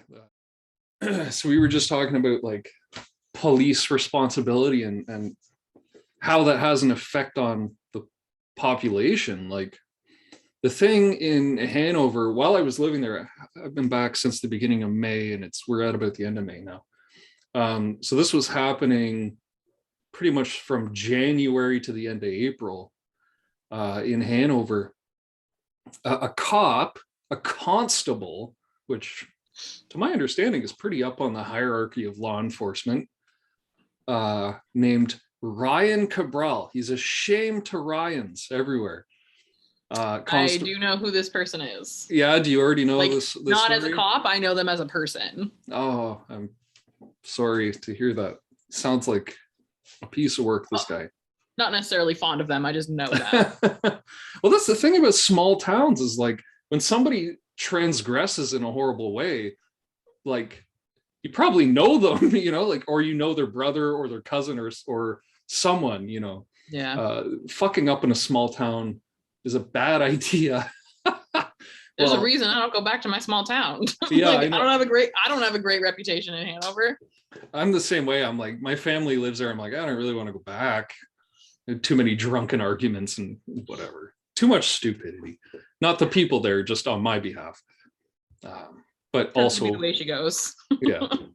But this Ryan Cabral, I haven't looked it up lately, but the last time I looked it up, there's been no justice. This guy has been a cop for probably since he was in high school, so something like 20 years. He's been around a while. Well, he's on what they call the Sunshine List, which is a list of at least police. It might be all government employees that make more than $100,000 a year. If there's a government employee that makes more than $100,000 a year, they go on the Sunshine List. And Ryan Cabral's on there. Dude's making bank as a cop.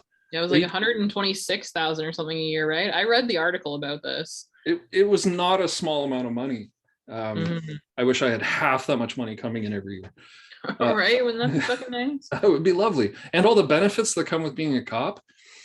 Well, Ryan Cabral got, to say busted might be slightly inaccurate. He's been accused and investigated for sexually assaulting a minor. Yeah. And that was happening. So I was back in Ontario, January to the end of April. This was happening. I want to say end of January it was happening. And you could read about it in the paper when it first started. He had been accused. They had set a trial date, I suppose, in Walkerton. That's where like the county. Not Owen sounded like the big old courthouse, the criminal courthouse, Walkerton. No, it was in Walkerton. I know, like probably the smallest criminal courthouse, you know, south of Iqaluit or something. You know what I mean? Yeah. He had been accused of sexually assaulting a minor, and there's probably more of them. I wouldn't be surprised at all because he used to hang out in front of the high school. Yeah, well, yeah, like he would literally park because the police station's 3 blocks away from JD.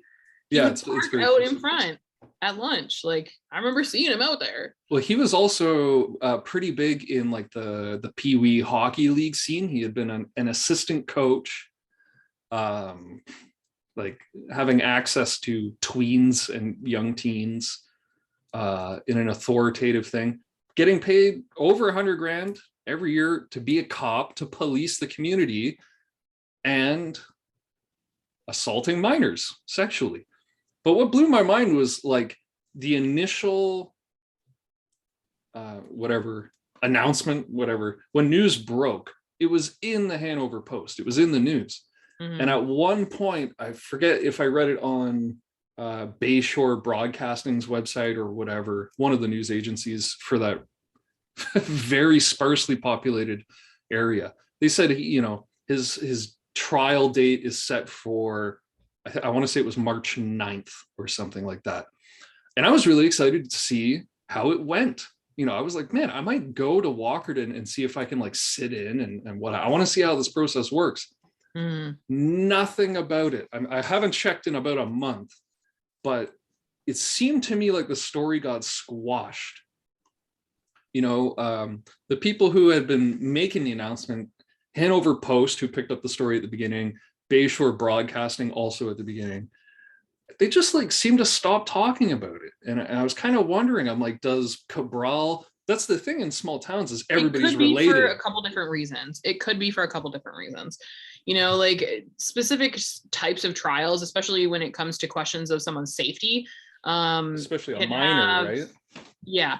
And usually when it involves minors, and I'm speaking from personal experience here, we'll have publication bans on them. Mm. So like they can announce that, you know, someone was formally charged or whatever, but then the outcome of the trial or like any trial documents or minutes or anything like that can actually be like banned from publication to protect the people involved, usually when it comes to minors, or if someone's personal safety would be compromised because of those reportings. So in the instance of like a police officer, I feel like that's mostly why you don't see updates or like things to find.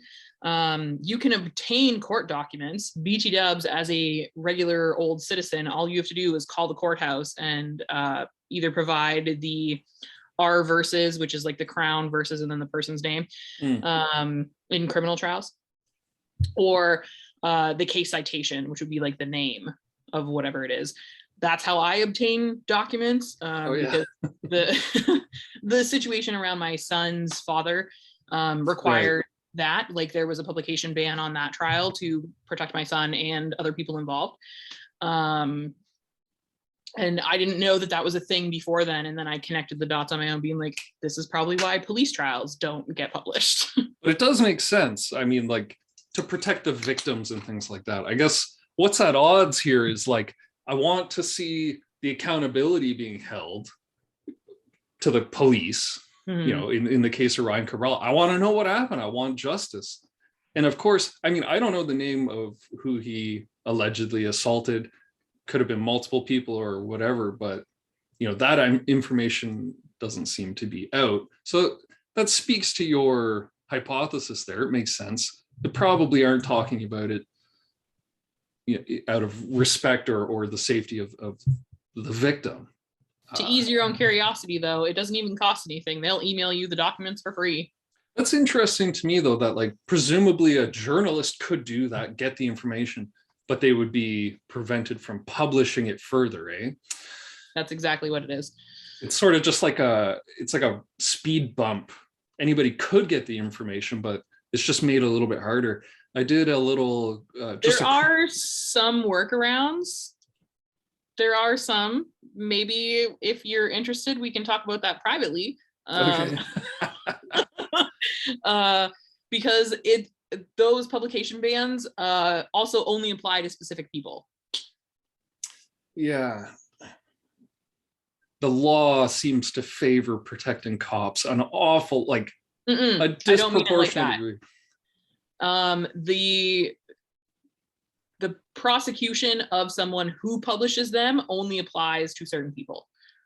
Oh, so like if I'm not a paid journalist, like if I'm just somebody with a loud mouth that likes to post shit on social media, I might be exempt, maybe. We'll see. You're pretty much exempt. The only thing you would run into is like civil suits when it comes to libel or slander. Right. But that's only if you lie, right? That's only if you're inaccurate. I guess defamation would fall in that as well, in that instance. Yeah, but I think I'm not here to give legal advice. Though. Yeah, I mean, I'm not a lawyer either. Hey, but I have been watching the Amber Heard Johnny Depp thing, so I know I'm an expert on defamation suddenly. I think it's pretty, I don't know.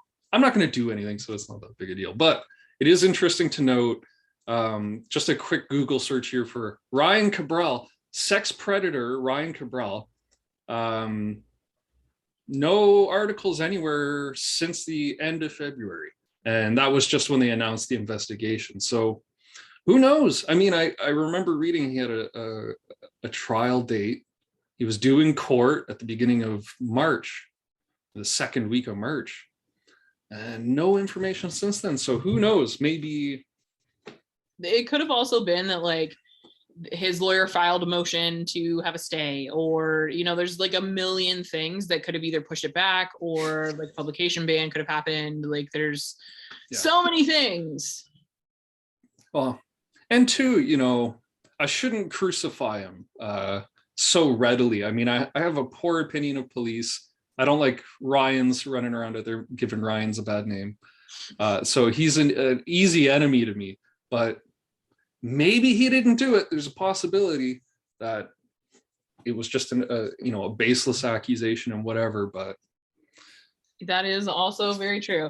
far In too my often, experience, not so much, but yeah, far too often. I mean, there's just every single day there's articles with video evidence of police doing absolute nonsense. not only just police. If we can broaden the spectrum there, like it's anyone with a place of power. People abuse power consistently, and not just in the public eye. Like that's just, I think, human nature to a point. Yeah. Because think about like, the friendships that you have, or the relationships that you have, or like connections that you have in your working environment, or your like the dynamic between you and your parents. Like I think human beings are just prone to that type of unbridled behavior when they're given the freedom to do so. It's like, a toddler testing the limits of what they can and can't touch. Right. It's like when you're teaching your kid, like, oh, that's hot, don't touch it, it'll burn you. They want to find out for themselves. Right. It's just extrapolated, I think, as adults, because we're given so much more responsibility, but we're also given so much more freedom. Yeah. The thing with cops though is they're like elevated status, right? Like certain rights applying differently to them, the amount of authority they're given, they exist in this special, this category of special identities. They're given certain. It's all made up. It's all in their heads. Yeah. Like we subconsciously agree to give them that power over us. And a lot of times when you see that kind of conflict and when people are abusing it is when someone decides, I'm not going to relinquish that power to you. Yeah. And then the fight ensues to have it.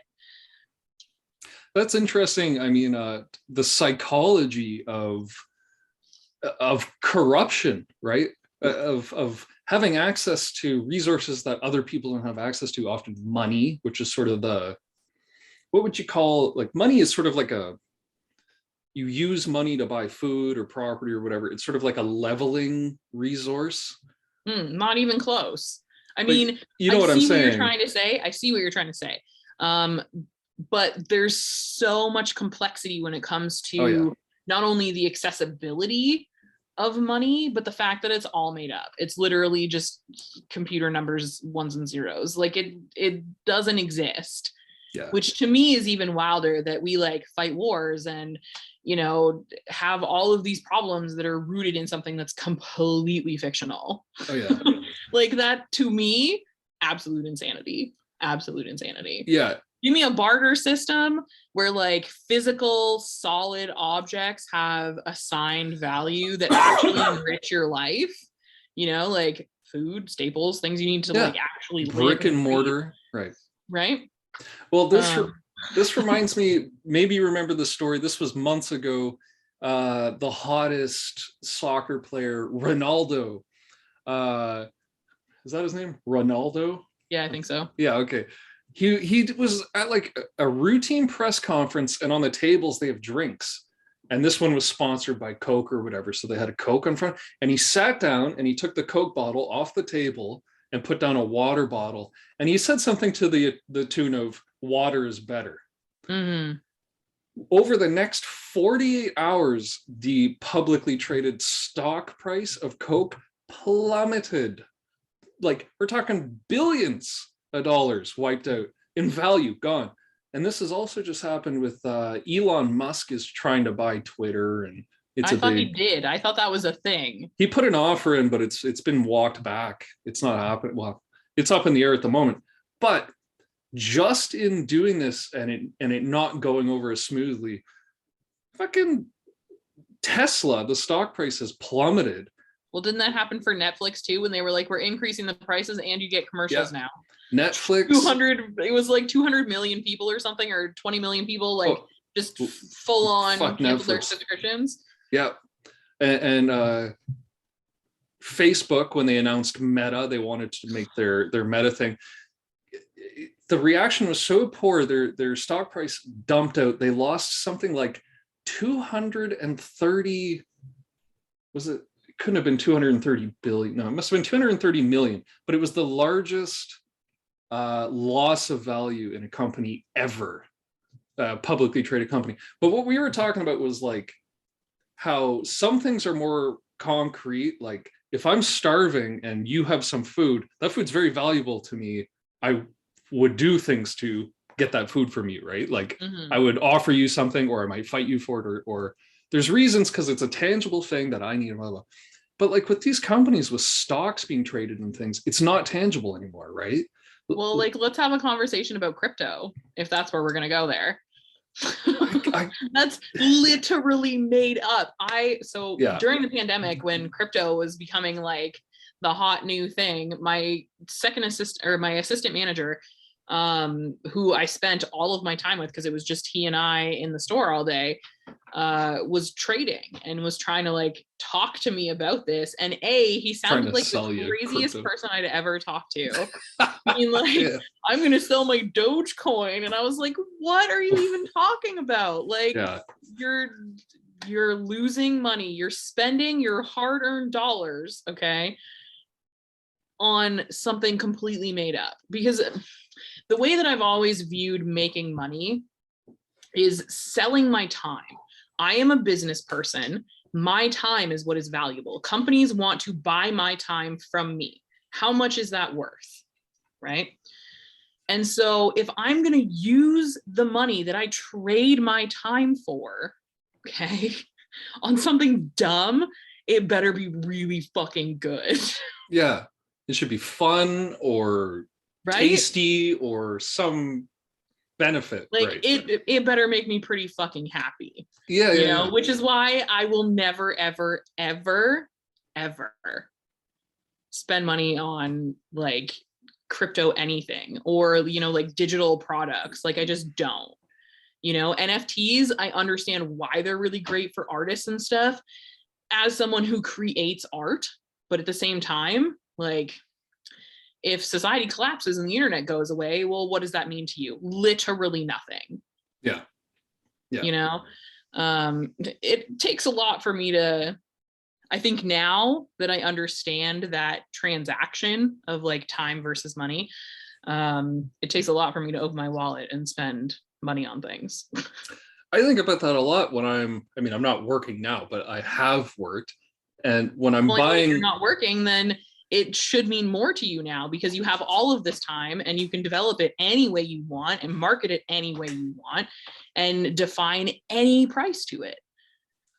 Yeah, I mean, yeah, it's difficult. I don't want to get into my employment history and shit, but I definitely think about it right now with the, everybody's facing an inflation. Food prices are just, they're shooting up through the sky. I noticed anyone who's mad about that, they absolutely shouldn't be because we did that to our fucking selves. Yeah, I mean, like society did, but fuck society. I look at it when I'm buying, like, this is a thing. Oh, I don't want to, we open this with me talking about something illegal I'm doing. I'm stealing healthcare from Ontario. I've started stealing food anywhere they have self-checkouts. And I don't feel bad at all. But I do that thing when I'm buying food, right? Like staples. I try to eat vegan as often as possible, but like, I still will have eggs. I still have milk, cheese, right? Some of those staples. This shit is becoming so expensive. And when I look at this stuff, I'm like, $2 for a tomato. I'm like, there's certain jobs I've worked where I would have to work for 20 minutes to be able to afford a tomato. It's absurd. I just go to the self-checkout where they've replaced a human being that would be earning a wage with a machine, and I get a free tomato out of it. It's great. But I definitely, when Zephyr was a baby, I would definitely, and I did this in Hanover, I would go to like an actual human being because this was 10 years ago now, right. And I would have stuff in the bottom of the stroller.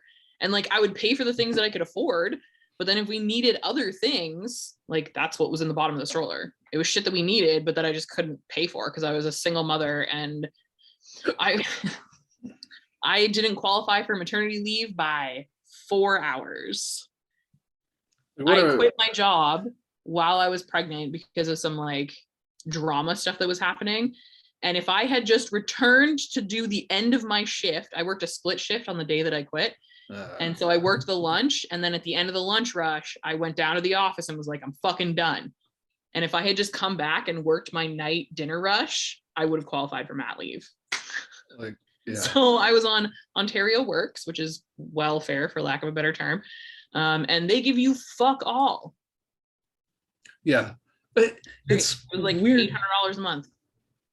Yeah, that's not a lot if you're, a single mother. Well, and imagine at the moment there's baby formula shortages. Yeah. Like that's insane. Like, thinking from someone who tried to breastfeed and then just physically could not, no matter how much I wanted to, like that's a scary, scary, scary thought, because I relied on formula for Zephyr. Yeah. Well, and what do you think of this? Like, I mean, I'm obviously a male. I don't have the equipment. I don't know. It's hard for me. I don't have an intuitive understanding of how something like breastfeeding works. How does it make you feel to know that the people that make legislation might be like me, like people that generate the legislation that governs baby formula might be like old men who might be dead in 10 years, who haven't had anything to do with, they might be 80 years old. They haven't had anything to do with reproduction in 60 years. If we look at, we're going to take a step. I'm going to answer your question, but we're going to take 2 steps to do so. We're going to take a step back from that specific point for 1 second. And we're going to think about not only how many women are involved in Canadian legislature at all, how many women are involved in policing women's bodies in Canada. There's not many. It's mostly men. And it is becoming more and more women, but for the bulk of Canadian history and the bulk of just human life, right? Right. Women have not been the people who make the legislation surrounding their own bodies. Very patriarchal. Right. So when you think about how legislation is constructed in our country, and we'll only focus on Canada because it's a worldwide problem, but it really only affects me and my opinion here.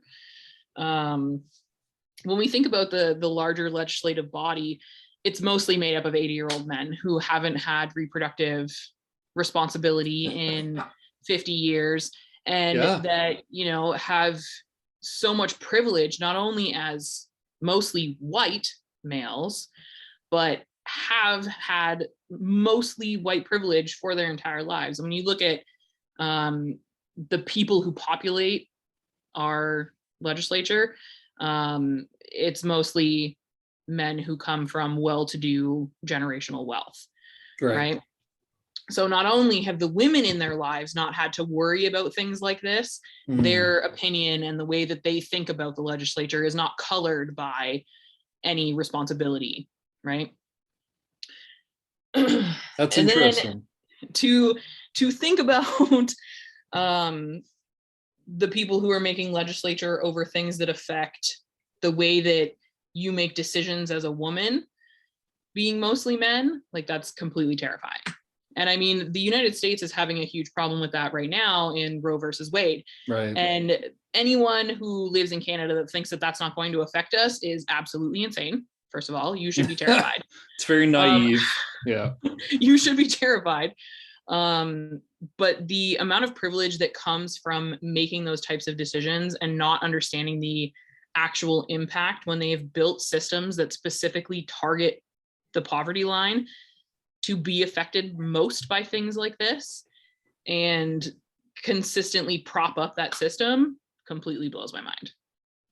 Can't get it. Also, because the way that the system is built is to rely on people under the poverty line to populate these, hard labor positions, where if you cut off certain supplies that then impact the way that you generate that resource, which in this instance is people, you're self-destructing your own program. And I don't really understand the mentality that's going into that thought,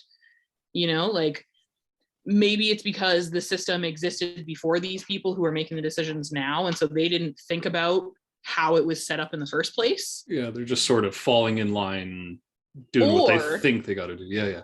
Or they know that that's what it is and they're trying to change it, but they're not doing it in a way that's consistent with longevity. Yeah, I mean, like, I think the most obvious example of that has to do with anything climate related, right? Like, why get 80-year-olds to make climate-based decisions? They're going to be fucking dead in 10 years, right? The rest of us have to live with that. They'll make those decisions because they don't care. They'll be like, whatever, I don't care. Yeah, I don't give a fuck about the climate in 20 years when an oil lobbyist is offering me $1 million today. Right. It's goofy. It's not, it's inauthentic. It's not representative of reality. And then they build media around it that helps sell their narrative or whatever, right? Like, absolutely. Anytime you see this, anytime. I mean, I don't mean to hijack your topic because we were talking about women's rights in relation to like breast milk and things like that. But I feel like it's a very similar dynamic that approaches the climate, is that there's people in power, people that have privilege that's probably propped up by lucrative connections that they have to industries. You know, in climate change, it's probably related to fuel and gas. In terms of things like baby formula, it probably has to do with the patriarchy and people making efforts to keep women low on the socioeconomic scale, and trying to keep their position in power. That's why you get these 80-year-old men who don't give a fuck about single moms that can't produce breast milk or that rely on formulas and stuff like that. There is a school of thought that thinks that this whole thing, is manufactured because women are now taking positions of power within corporations and large corporations that have an impact on trading power of other corporations, mostly owned by men. So there's, I guess, conspiracy theorists that think that this is all manufactured in order to try and keep women at home, because if they don't have formula, they must rely on breastfeeding. Right. And there's only so much acceptance for that in the common workplace. Most places, and places that have it written into the legislature, like in Canada, that have to allow you to do that, fine. But the society that we live in, that's propped up by this thought of productivity and money, if you're spending time feeding your child because you have to do it from your own body, are you then meeting that either personal potential limit that you set for yourself, or are you meeting the expectation of your employer? So it could also be a strategic way to try and get women out of the workforce and then put those positions back into the hands of men. Do I think that's actually what's happening? Probably not, and I hope not. Yeah, maybe to a small degree, maybe not the overwhelming consensus. Well, I mean, if you think about know, how those types of changes have happened in the past, it didn't happen in one fell swoop. No, it's not like Handmaid's Tale. You know what I mean? Like, they happen small and discreetly, a little bit at a time.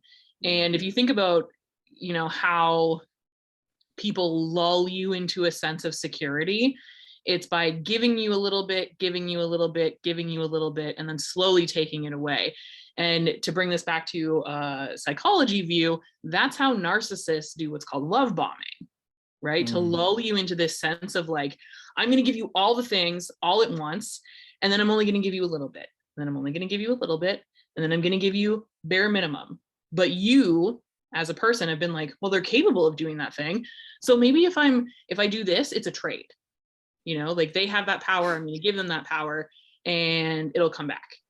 Yeah. So over time, have women been given all of the things, a little bit of the thing, a little bit of the thing, and now the bare minimum of the thing, and all of a sudden we're not going to have anything. Yeah, it's a trick. It's like a long con. Yeah. Which, when it comes to political stuff, and when you think about like transitions of power, it very rarely happens very quickly. It's usually the long con. Yeah. And those things that happen quickly are usually very traumatic And it's very interesting. I mean, my mind goes to like the French Revolution. What was the early 1800s or whatever? Maybe it was before that. It's been a little while since I took high school history, but like, yeah, very rarely do things happen quickly. Like there's a transition, and I think it's very valid to talk about women's rights in that regard because, I mean, in school they taught us about the suffragettes. Women didn't have voting rights until freakishly recently, like relatively recently. It's embarrassing.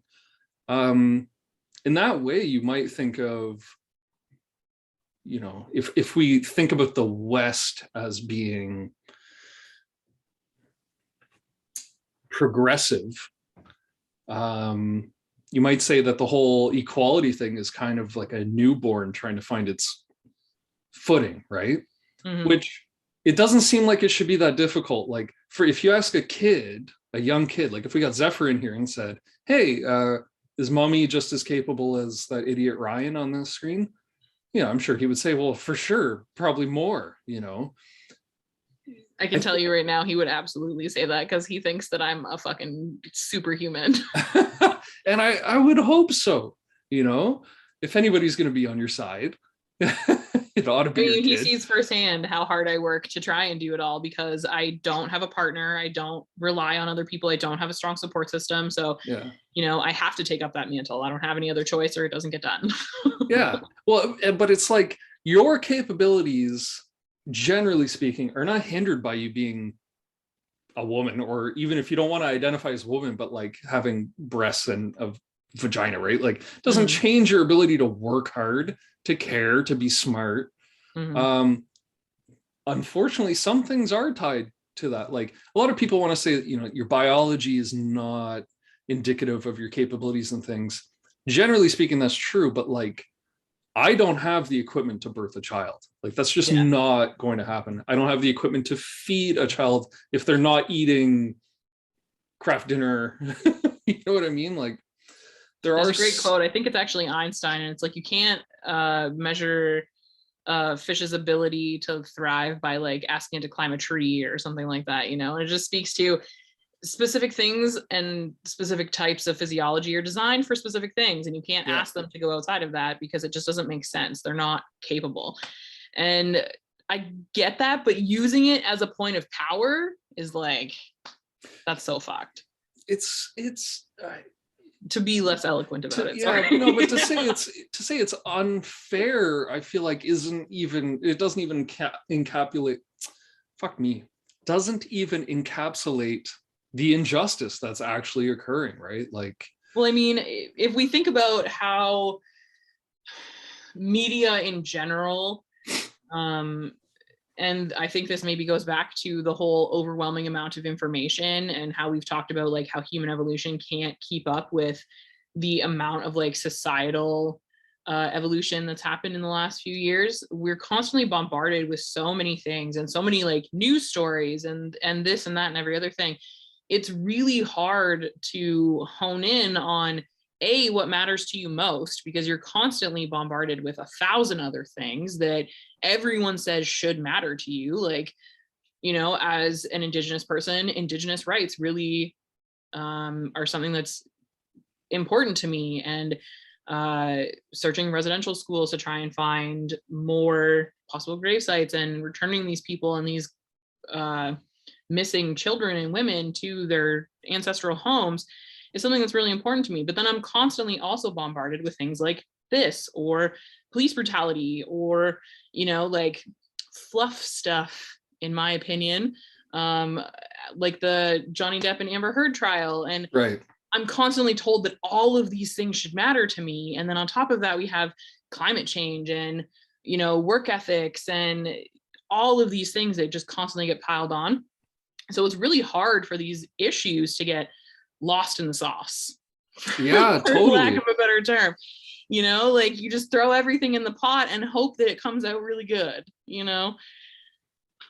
Yeah, I think I'm picking up what you're putting down, the idea that like, it's like there's so many things that are important that none of them get addressed. You know what I mean? Like if you have 100% effort but it's been divided 100 ways. Everything's only getting 1% effort, you know.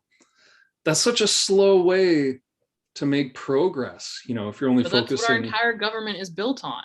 Yeah, And that's what most governments are built on, right? Is the idea that one single body can govern all of these things all of the time with 100% efficiency. And we have proven as a human race that that does not work. Yeah. But we also have so many other things that we're trying to worry about all of the time that we don't have the energy to change it.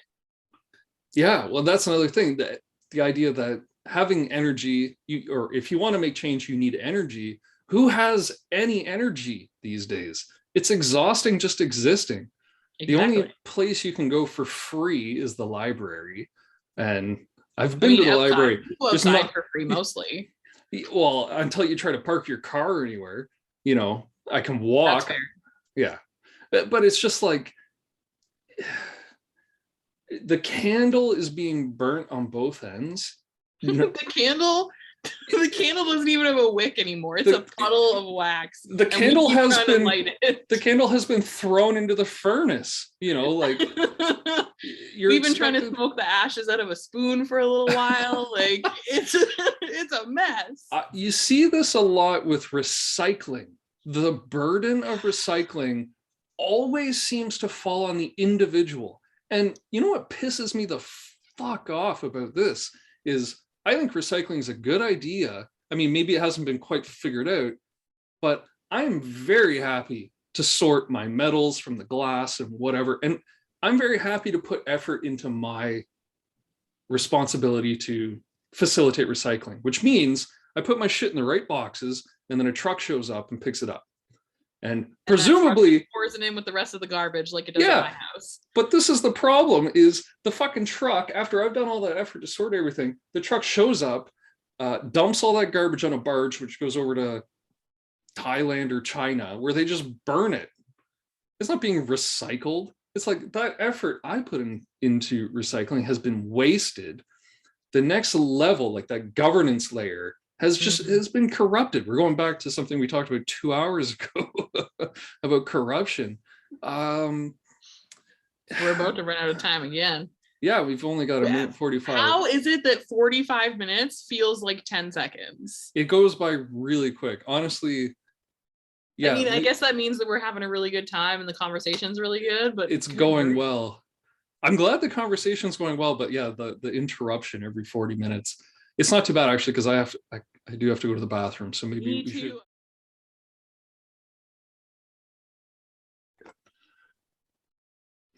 Yeah, I wish I had a dog. In my apartment, we're not supposed to have any pets. I wonder, like, I could probably get fish or a lizard or something that's kind of contained in its own little thing. I would check the legislation in BC, because I'm pretty sure that in the legislation for that, landlords are not allowed to say whether or not you can have pets. I mean, maybe like it is here in Ontario. Yeah, I'm on good terms with I just don't want to. I don't want to start fucking with them. And, you know, I did this with a previous landlord where a light burnt out, and we got all anal over who has to provide the light bulb. And it's like, a light bulb is like 80 cents. You know, it's like, it's not a big deal, but it just kind of fucked up my relationship with my landlord at a previous place. I'm not going to do that. If my landlord doesn't want me to have a dog, I won't get a dog. Also, I don't know what the square footage is of this place, but it's about the size of like a high school change room or something. It's not big. It's not a good spot to raise a dog. I would get a hedgehog or a ferret. You could get a ferret.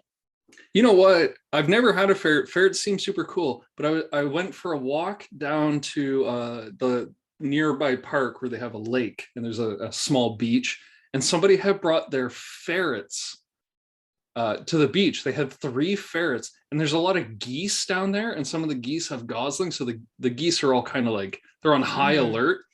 And I got some pictures of it, not including the ferret, but man, as soon as the geese saw a ferret, every single one of them, there was maybe a dozen of them, they got really erect, and they were all not horny, but like upright. Yeah, no, I know what you mean. Okay, some people don't know that that's what erect means. They all a dozen of them, super erect, and just like looking around. I got pictures. They look so goofy because they're all just like freaked out over a ferret. I had to educate some of my American counterparts because our home office in Seattle, I guess, is built next to or close to a place that that has geese. And so there's one that hangs out on top of the building, and he'll hiss at people when they go outside. And people were like, man, this is so crazy. I can't believe this goose is like trying to jostle me. And I'm like, have you never been near Canadian geese? Like, we call them hissing cobra chickens. Like, yeah, they're gonna fuck you up. And that's a pretty accurate description, hissing cobra chicken. That's absolutely it. Zephyr and I go down the trails here sometimes, and the ones that are here are vicious. Like, I can't take Atlas down the trails here. That's your dog? In the springtime, because they nest right along the trail, and he's just so large that, like, he wants to get them because he thinks birds are great. He sits in the chair over here in the corner of my living room and looks out the window at the birds who land on the roof next door. Yeah. Oh man, it's wild. He barks a lot because of that, but I can't take him down that trail because the geese just like create such a kerfuffle over it. Like, it's just not a good time for anybody involved. It's a whole thing. And it's interesting. We should talk about geese psychology, because Waterloo, they've got University of Waterloo, a significant amount of UW's identity, like in their like merchandise and shit, has to do with geese in that area. The geese around UW are some of the most vicious geese I've ever encountered. Have you ever encountered the geese at Victoria Park? They will shank you.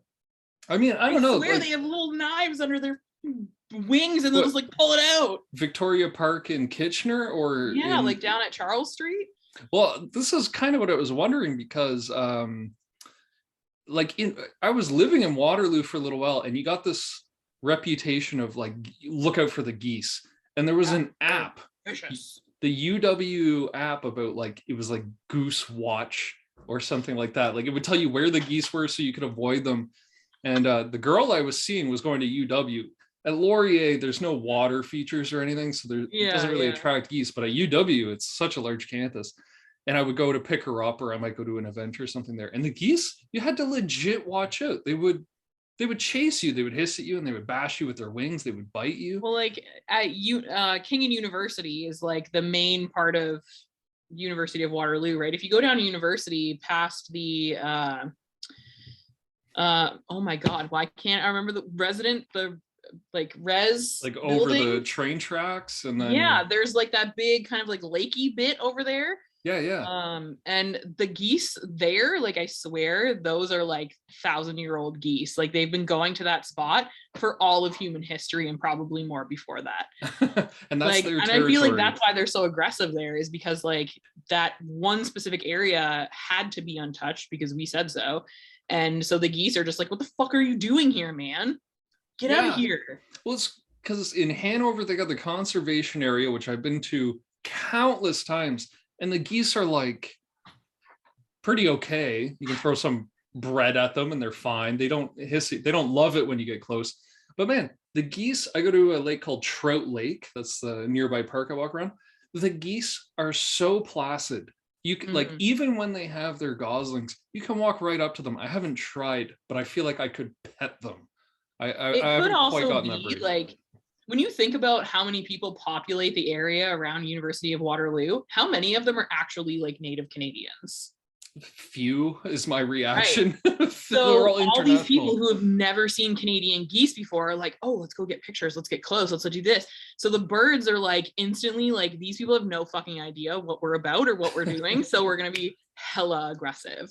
Whereas like in small towns or, you know, places where there's a lot of people who are native to that area that know the geese and know like, I'm going to keep my distance. Like if you get close, the geese are like, I'm gonna keep an eye on you, but you stay over there. You know what I mean? It's like that thing if they say, if you were to ever encounter, maybe this isn't a thing in Ontario, but in BC they say, if you ever encounter a mountain lion, don't run away. Like Like, Are you supposed to like make yourself look really big? yeah, if you can get up on a rock, if you can make some noise and maybe like throw some pebbles or something. But if you turn around and run away, it's like that sets off the mountain lions like hunting instincts. So I wonder if geese have similar instincts where like if they sense someone's a little timid, a little unsure, they're like, oh, I'm gonna bully the fuck out of that international student over there that's never seen a goose before. It's absolutely possible. It could be. Well, like house cats kind of have that similar thing. Like you can kind of set off their instincts, right? I love that. Not to take advantage of an animal's instincts, but I was just watching a video It's about hella interesting to watch them happen though, because especially with domesticated animals, to see them like revert to that is like wild. Oh, that stuff is so cool. Yeah, the video I was just watching was about sheepdogs. This gets me. Dogs that like I love all dogs automatically. I just love dogs.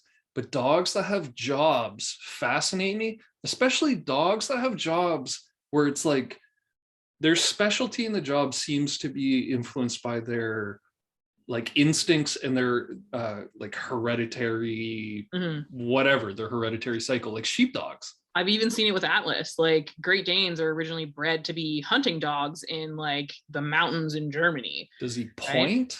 He does. Just I've never like taught him any of that or like even remotely. It's just like, in him. Encouraged it.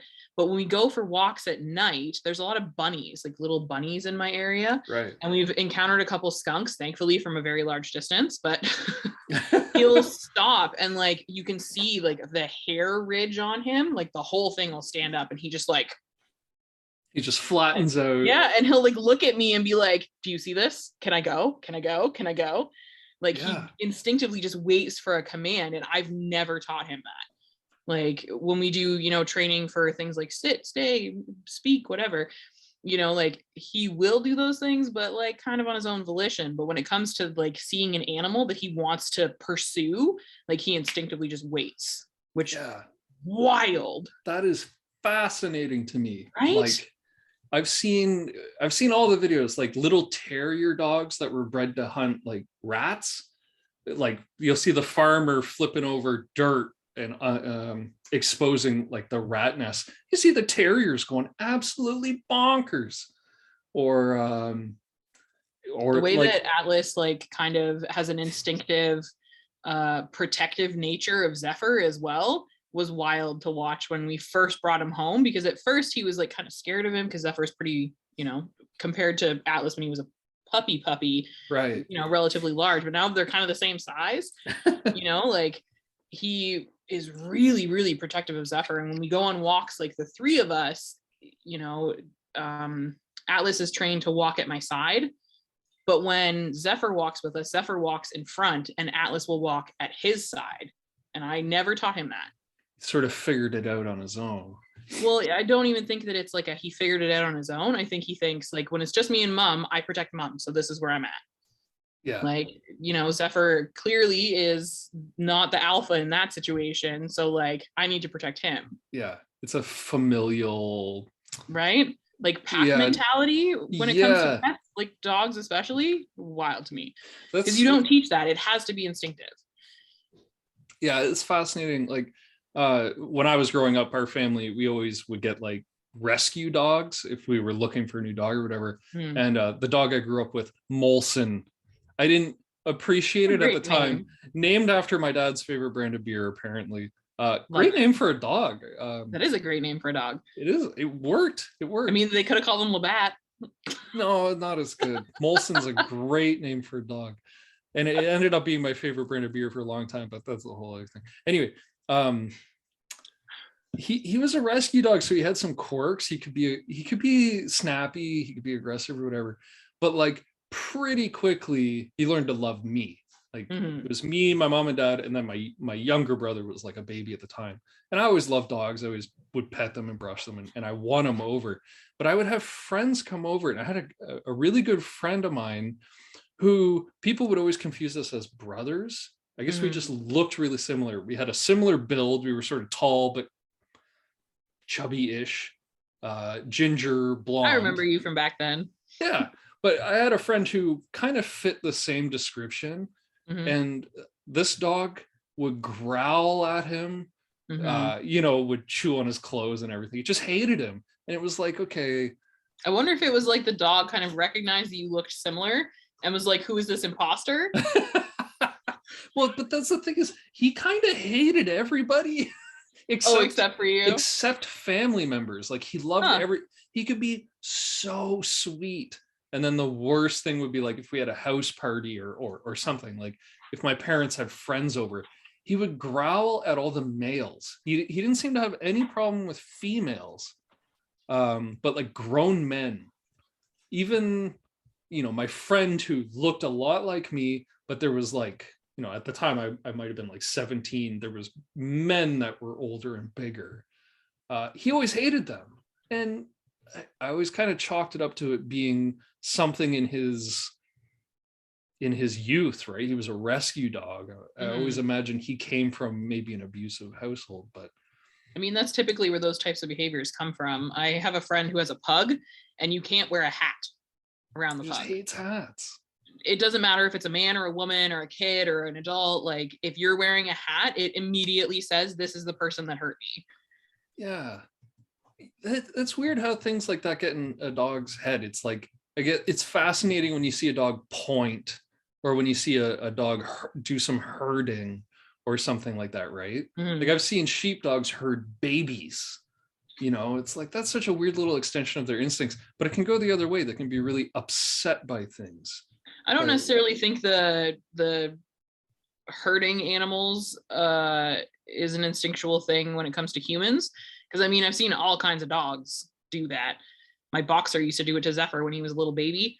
My mom's keep them, house was like hella haunted, and he like would keep the baby away from the hella haunted. stairs and So things. she lived in like this old farmhouse outside of uh, Markdale, and there was like the original part of the house that was built in like the mid 1800s, and then the new part of the house, the addition, had like the living room and the laundry room and a bathroom and then like the garage off the side of it, and it was built in like the early 2000s.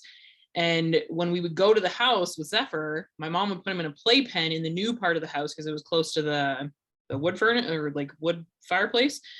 um, and if the baby tried to get into the old part of the house, he would like stand in the doorway in between them and be like, no, you don't go here.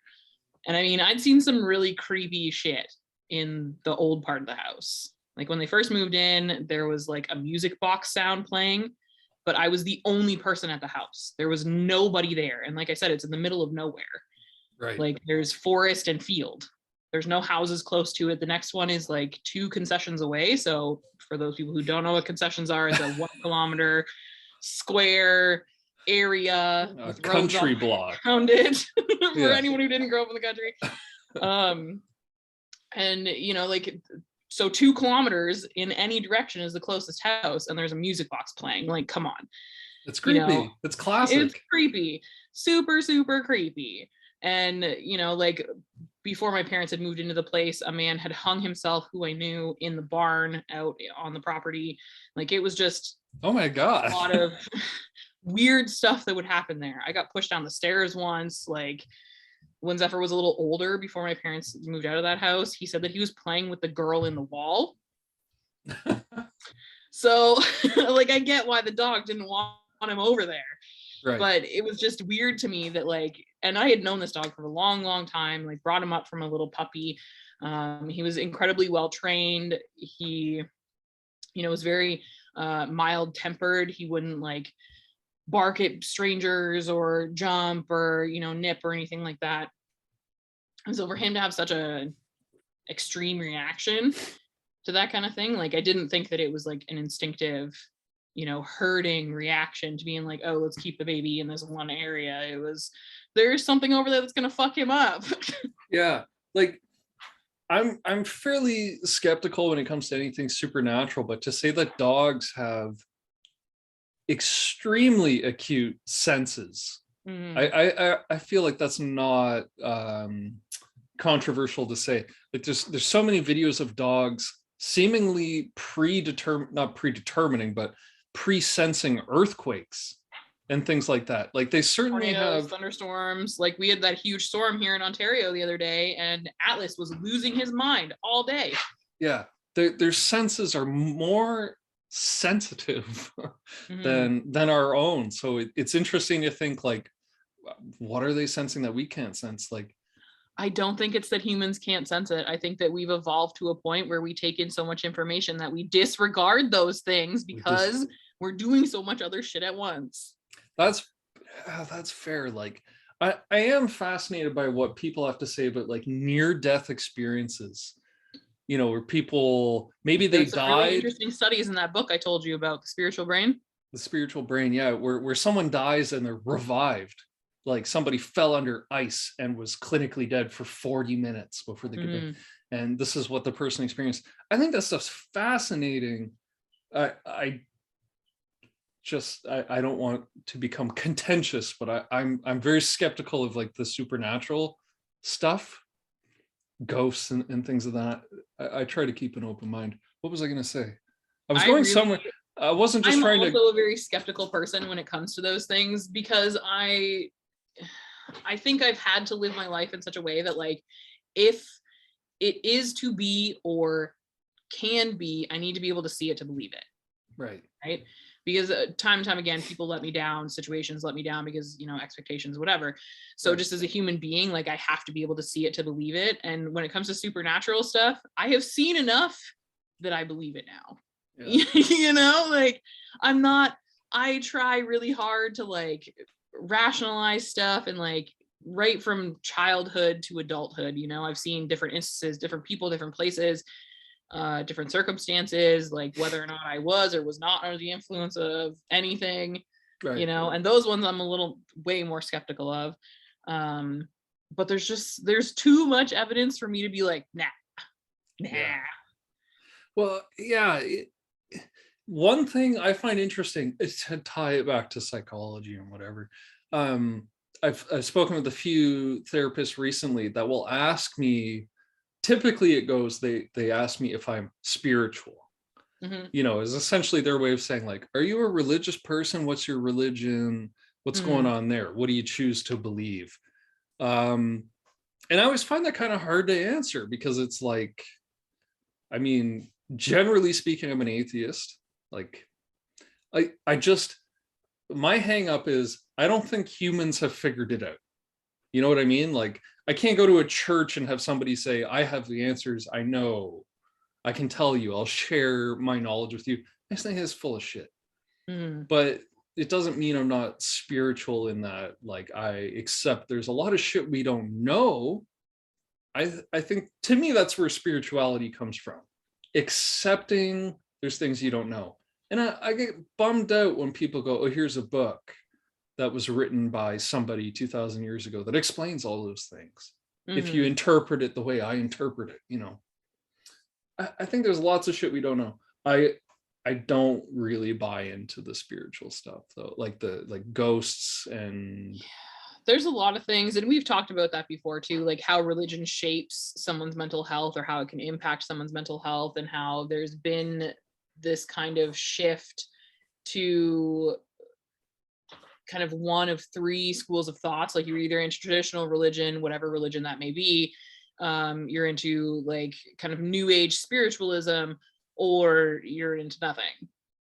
You know, like you've either experienced one or both of the first two and have drawn your own conclusions and now believe nothing, or you were always that way and just continue to exist in that space. And how there's a lot of, I guess, hearsay is the right term, I think, when it comes specifically just to spiritualism now, because people have realized they can monetize it the same way that traditional religion monetizes it. And I think fundamentally as human beings, as I mentioned in that book, not to be like, here's a book. Right. We don't make any money off the book. Stop plugging it. I only said the name one time. If you missed it, you're done. And I mean, as someone who was really raised as Roman Catholic, you know, like my family is very, very religious. And then someone who like tried the spiritual route as a young adult and a teenager when I was out on my own, because I had never had good experiences with like the traditional church. And Mhm. now I'm kind of in that weird third area. It's interesting to see that people are exploring the idea that humans fundamentally need to have that kind of faith, whether it's in something they don't know or nothing, because it's perfectly plausible to have faith in nothing. Yeah, You know, is that nihilism essentially? Like, I guess I think there's an element of like anarchist to nihilism almost, that yeah. people kind of have to believe in. I But mean, we could get really semantic about it, but I think the spirit behind what's being mhm, expressed, right? Like somebody that's an anarchist, I mean, to go all technical, like, oh, somebody that's an anarchist, it's a political movement, not a spiritual one, blah, blah, blah. It's like, what's the difference between anarchy and nihilism? They're similar enough. The mhm. spirit of them, the essence of them is fairly similar. So I mean, I brought it up, but I don't really want to split hairs on semantics, you know. What am I talking about? Yeah. Yeah, you know, this is I feel like it's not an uncommon thing to be raised Catholic or be raised under the umbrella of a set kind of spiritualism, right? Like, You know what's wild to me is that I think the perpetual nature of religion relies heavily on people kind of indoctrinating others and then just not being able to admit to themselves that they found information that contradicts that. sure, yeah, Um, like as religious as my family is, having had individual conversations with people, like none of them actually believe those things. Like they do it because it's what they've always done. I had a yeah, conversation with my great grandmother before she passed away, where she was kind of, I guess, having a moment of clarity. I don't know, sure, really know how else to say it. She was getting deeper into the throes of dementia, and we had organized this like dinner at the place that she was residing. And she was relatively lucid that day, which was great. And I hadn't seen her in several years. And she was asking me about my thoughts on depression, which was something that we had never talked about before, aside from when I was struggling as a teenager, her telling me that I was faking it for attention. right, yeah, And that if I prayed hard enough, that God would save me and would heal me, because my depression was my own fault. I did something wrong. yeah. And you didn't Um, grow up to be Catholic? Wow. right? Apparently I just wasn't reading the Bible hard enough. Apparently, Um, yeah, but we were having this conversation where she had come to the realization that she had always just done this because it's what she was taught, yeah, instead of, doing the work herself to understand more about the world around her. And then by extension had taught that to my grandmother. And then my grandmother had gone and taught that to my mother. And that my mother had then, kind of abandoned me and my brother, and my grandmother taught that to us. But that yes, I was the one that was going out and doing this work to find other information and believe other things and lead my life a different way. And then I seemed to still turn out okay. And so she was like, I can't, like, how did that happen? How did that happen to right, you, that you like, left the church, but you still kind of are okay? And I had this conversation with her about like that, although she believes one thing and I believe another thing, that doesn't mean that either of us are wrong. Like we both fundamentally need that thing to make us feel okay at the end of the day. yeah, yeah. It is interesting. I think religion kind of fills a void that until very recently was um omnipresent, maybe is the word, right? Like, Yeah. we've talked about how we currently live in the age of information, which implies that before this age there was a lack of information. So people kind of had to come to their own conclusions in this and that. And if you come from a family, I'm not talking about you specifically, but like if you come from a family of farmers that have done something a very specific way for hundreds of years and things have worked, why would you change? You know what I mean? Like that way of thinking has served you perfectly until this point, or it will continue to serve you perfectly. And I think that religion really does, it's almost like those shots in the dark that work and they get accumulated into a book. Like I'm not talking so specifically about, you know, your family or whoever believes, but just generally to people who believe. It's like I'll watch combat sports like boxing or kickboxing or something, and somebody will win a fight and they'll say, oh, I just wanted to thank God. And I just kind of want to be like, dude, like thank yourself. Like you did the hard work, but maybe there was something. Like people see that type of like self-praise, especially if they've been raised in like traditional organized religion. They see that type of praise as like almost Satanism, you know, because like if anything you're taught in, you know, traditional Catholicism or Christianity, that if anything good happens to you, it's because God allowed it to happen. Right. It was the plan or whatever. Right. You are fulfilling the prophecy by doing the thing. Right. So, I mean, I think it's becoming more prominent that people are understanding that either there's a newer type of relationship with their God where they're allowed to praise themselves and understand that they've had successes because they have faith, as opposed to faith in a predetermined course of action, or they're completely abandoning it altogether and being like, I'm fucking great. Yeah, it's like more so the second way you've put it. It just bums me out. It's like, take credit for your own effort, maybe some credit for the people that got you to where you are, your trainers, whoever. Like I'm still thinking about combat sports and whatever. It's like there's a lot of people that got you to where you are, like yourself included. You put hard work into this. Like, you know, give yourself the credit. Don't, you know, if people want to say, I almost have this like guilt in the back of my mind. guilt. You asked me earlier if I felt like pride almost over the, I guess, conquering of bouts of depression. And I really struggle with that thought, because like, yes, it's great that I do a lot of those things myself and I do the work and have developed my mental health to mostly independently to the point that it is right now. But I always feel this guilt in the back of my head when I do praise myself on those things and like little victories, you know, of being like, it's like that little tiny voice from when I was a kid being like, God did that for you. God did that for you.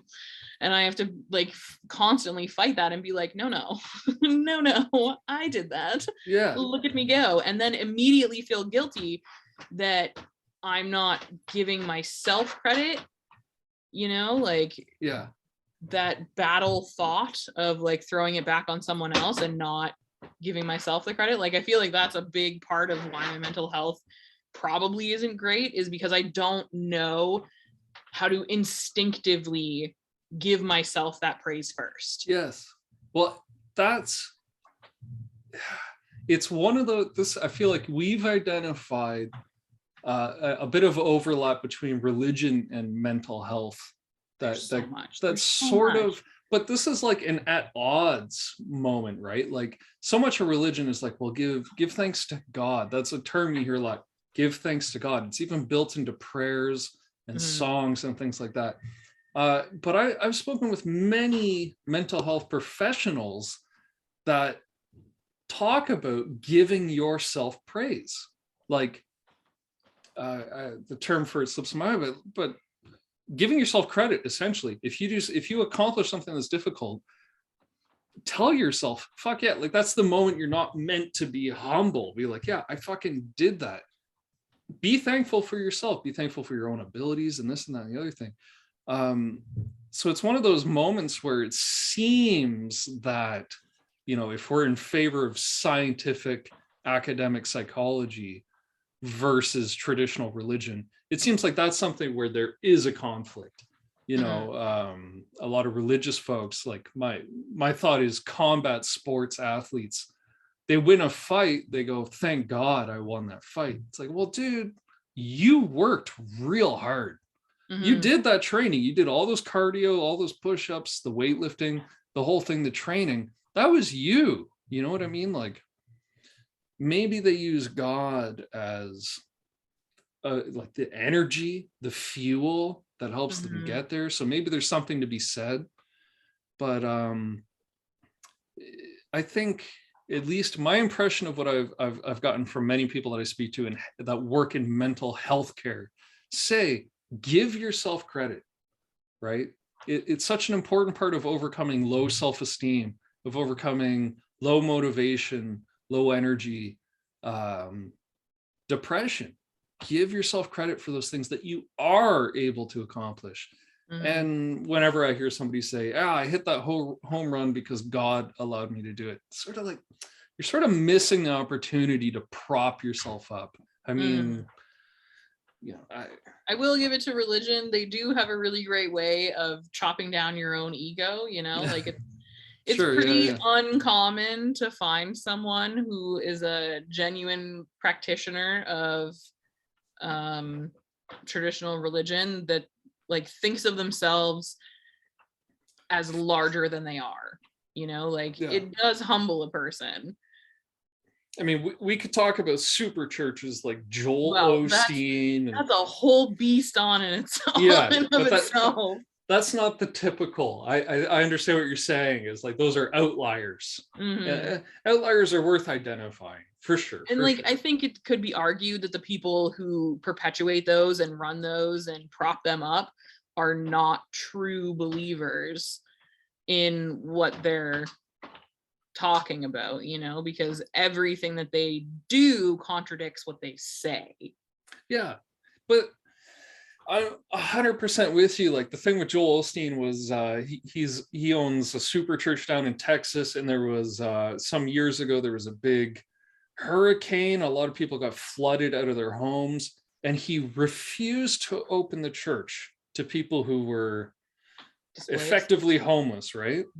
And to a lot of people like me who are very skeptical of religion, certainly pop religion, organized religion, this and that, sort of like, well, hold on, doesn't your religion say to help the less fortunate and this and that? It's sort of very easy to pick parts of the Bible that contradict. He 100% could have propped himself up even more and been like, I'm going to open the church and we'll be Noah's Ark in this flood. Like, yeah, but he didn't do that, and that's what I'm saying is like, he could have exploited that for his own ego and like propped himself up even more. Yeah, but if he had, he still would have been providing shelter to those people. And it's like, well, he's only doing it to prop his ego up. It's like, yeah, but he's providing shelter to 100 people or 100 families or whatever. It's like, but that would contradict the fact that he is using religion to profit himself. Like, he can't, simultaneously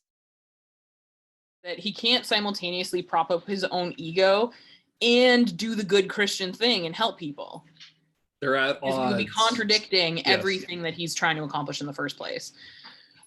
Yeah, this is the thing that bothers me about these types, is like, they're happy to sell their book that spouts the virtue that they're proclaiming and this and that, but they don't act. Like, my mom loves Joel Osteen, and it bothers me because it's like, he's all talk. When it comes time to act, he doesn't act. He's happy to sell his books, to fill his church with 100,000 or 200,000 or whatever. Like, his church is gigantic. It's obscene. My understanding of Catholicism is pretty lax, and I'm certain there's some stuff in there about like virtue signaling without being sincere. It's bullshit. He's actively against the Bible, And I say that as somebody who doesn't give two shits about the Bible. I'm just angry that he's using it as a mercantile object. You know what I mean? Mm. I mean, those types of people I view the same way as I view titans of industry, like I would Elon Musk or the fuck is the guy from Amazon's name? Oh, Bezos. Yes, Jeff Bezos, or like Mark Zuckerberg. You know, they're exploiting the resource that's available to them where they see that they can have power over mass numbers of people and profit from it. Yeah. You know, like Amazon has the power to make change in the world. Do they? Absolutely not. Elon Musk likes to say that he's making changes in the world, but is he actually? No, he is improving his bottom line. Yeah. So, I mean, I give credit to these people because, I mean, from a business standpoint, what they're doing is absolutely genius. They're exploiting a tax loophole to keep as much wealth as possible and do it in the sake of a good Christian act. So I get it. And I think that the reason that those aren't super, super popular in Canada is because the tax sheltering isn't the same. You know, like there's large churches here in Canada, but there's nothing like what it is in the States, not even close. Like stadium. There's not the population to support that kind of endeavor either. So yeah, that is one thing to consider. Like Canada, we're under 40 million last I checked. Yeah, 36 point something, I think. Somewhere in that realm. You know, California, one state out of 50, 51, however, has more than our entire country. You know, it's like you got to consider, the population, the man hours, the productivity, this and that and the other thing. But the thing, like you've talked about how you almost respect the business prowess of I do respect the business prowess, because in the grand scheme of the way that our society is propped up on capitalism, they are fucking winning, and they're killing it. They're doing it in such a way that people don't even hate them for it. Oh, it's beautiful. We've made celebrities out of these people. We are the people who line their pockets and then bow down at their feet and go, "Please, sir, give me more." Yeah. You know, it's so genius. So genius. I hate everything about it. Yeah. But I respect the fuck out of it. No, I'm with you. It's like you're seeing the best snake oil salesman at work. You're going, it's fucking bullshit, but goddamn, they're good at it. It's like seeing Merlin in real life. Yeah. You hear all the stories, you read the literature, you see the legend, and then you physically see it in person and you're like, oh my God. Yeah. I just get bummed out because, like, thankfully, my family is not hurting monetarily, right? Like my dad's done he worked very hard, saved a lot of money, and he knows how to do the stock market and shit. As far as wealth goes, my family is not like, I mean, I suppose oil could collapse and the entire economy could go to hell, but like my mom spending a pile of money on Joel Osteen books wasn't enough to bankrupt the family. You know what I mean? Like, and she's got all the books.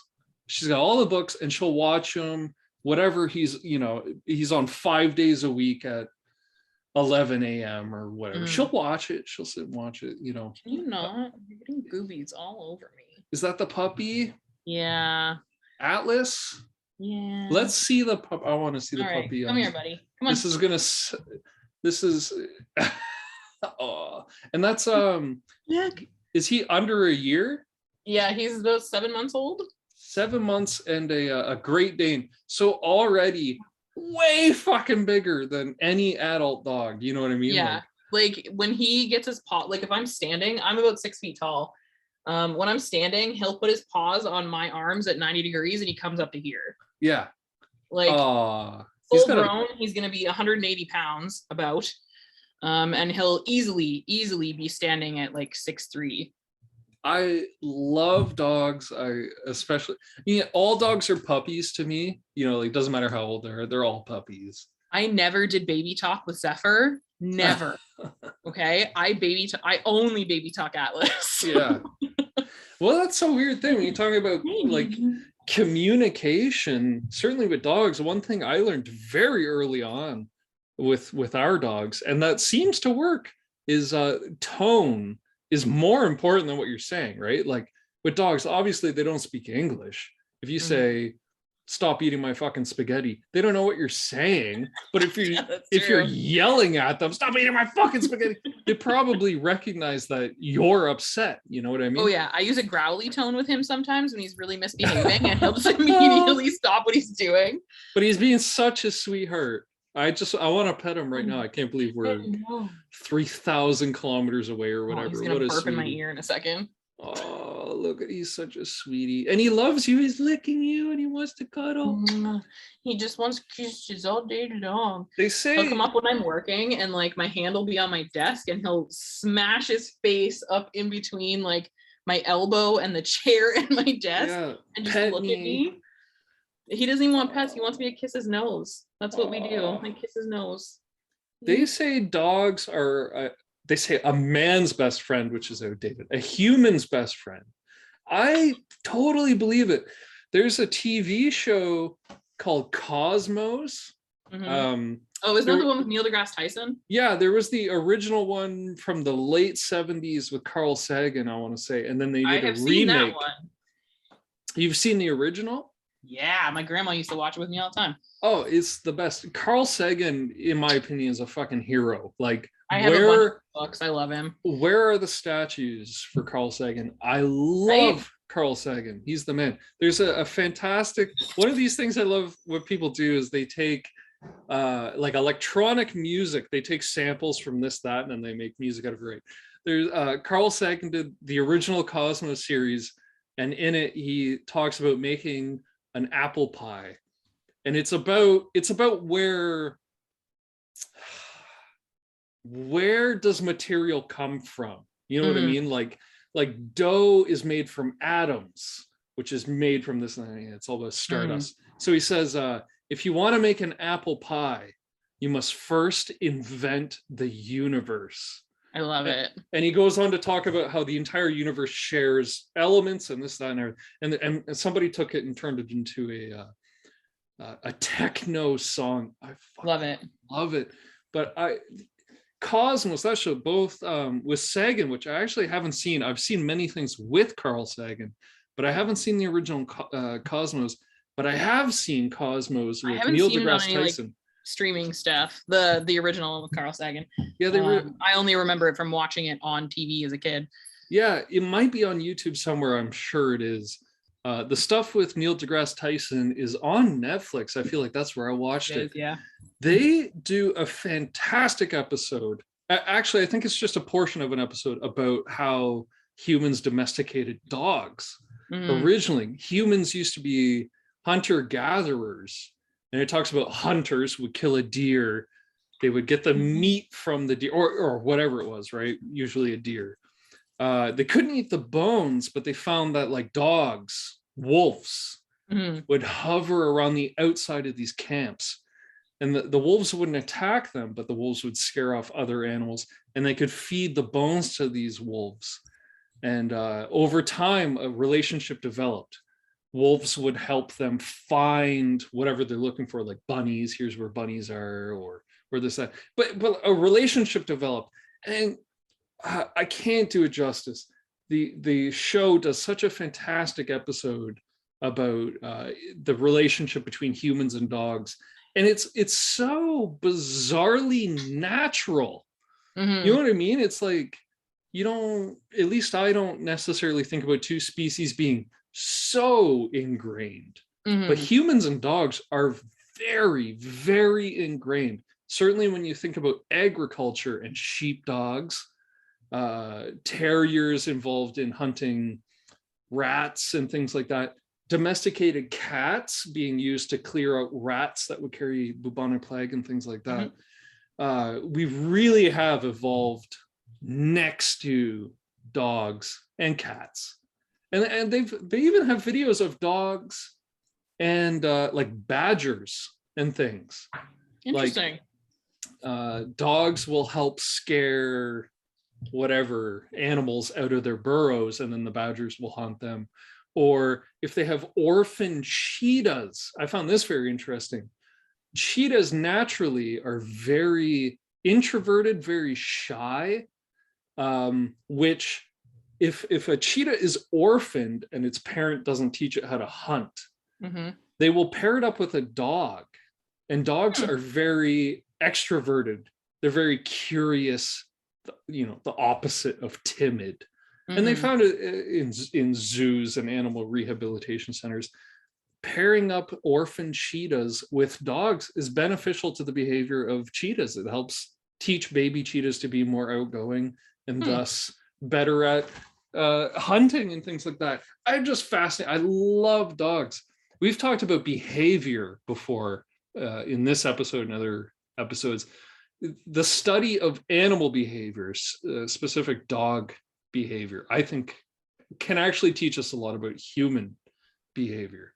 I think that it, not to no, go ahead. Pop in the middle of your point there, to bring this back to mental health, the effects that like having an animal companion has on your mental health, like just petting a dog. Yeah, I didn't get a dog because I was like, I want a dog. I got a dog because I was like, I'm at home all of the time. I have noticed a pattern of my own behavior, putting my emotional needs and wants on Zephyr, and that's not healthy.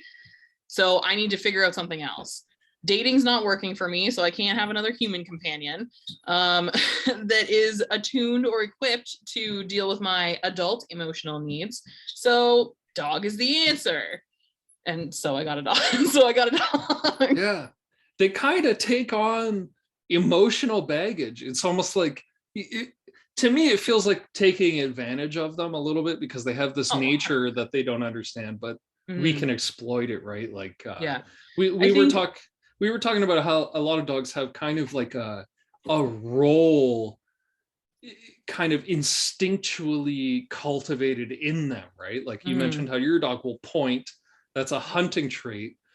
Some dogs will herd animals, but it almost seems like almost all dogs are kind of bred to show affection.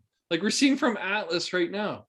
He wants to sniff your ear. Something about licking around your mouth is an affectionate thing for dogs. I'm wearing makeup right now, so he's trying to lick the makeup off. He's trying to eat the makeup. Hi, baby. Oh, but look, he's kind of headbutting you. See, that's something. He wants my full attention. Usually, he knows that when I'm sitting at my desk, I'm working, and that I can't give him my undivided attention. So I'm giving him more than I normally would right now, sitting at my desk. And he's like, "Oh, okay, this is my time." Yeah, he's got you cornered. Yeah, there's something about. I should speak to like a veterinarian or something about it. But dogs and cats having glands in their foreheads or near to their eyebrows. That help them, if it's headbutting you, it's rubbing a scent onto you to help you be more comfortable or more familiar to them. I see this with my parents' cats. They're very affectionate towards my brother, and they will headbutt him and they'll rub their head on him. And it's like, okay, they're marking him as something familiar, as something they want to maintain as a regular presence, you know. And I think that is present in dogs as well. I lack the veterinary biological whatever, you know, understanding, but I suspect if a dog is headbutting you and rubbing up against you, it's because it likes you. It wants you to be familiar. Specifically Atlas, because he was a puppy when we got him, like he was 9 weeks old, definitely, I guess, evoked almost that like maternal instinct again, you know, because I felt very much like I had just had another baby, you know, like I had to sleep with him, and I found myself just without even thinking about it doing things that I instinctively did with Zephyr, you know, because as much as my mother wanted to help me when I was a new mother, I absolutely had zero interest in that because she was a Sure. horrible mother. Okay. No, we're not doing that. That's enough. We've encouraged Atlas in a negative now way. he's like, oh, mom's paying attention. It's yeah. Things like sleeping with him because I wanted him to become attached to my scent and like skin to skin contact, you Right. know, and like we got him in the dead of winter, and Great Danes have very short coats. Right. And when they're puppies, it's very thin, like you can see their skin through it. So it was just freezing cold all the time. Like he couldn't keep himself warm, and I couldn't find things at that time because it was late in the winter season to keep him warm, like, you know, little sweaters or whatever for dogs. Right. We have a couple Yeah. now, but at that time, everything I had was too big. And you know, just the way that I talked to him and the way that we interacted and stuff, it was just things that I had done with Zephyr without even thinking about it, you know.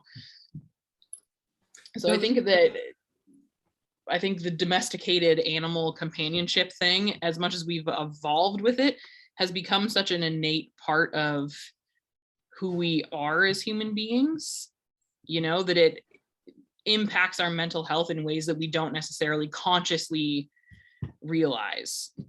Yeah, it's maybe more instinctual than it is conscious, right? Like, absolutely. And I think that we're starting to understand that connection a little more, and we're starting to honor it a little more when you see things like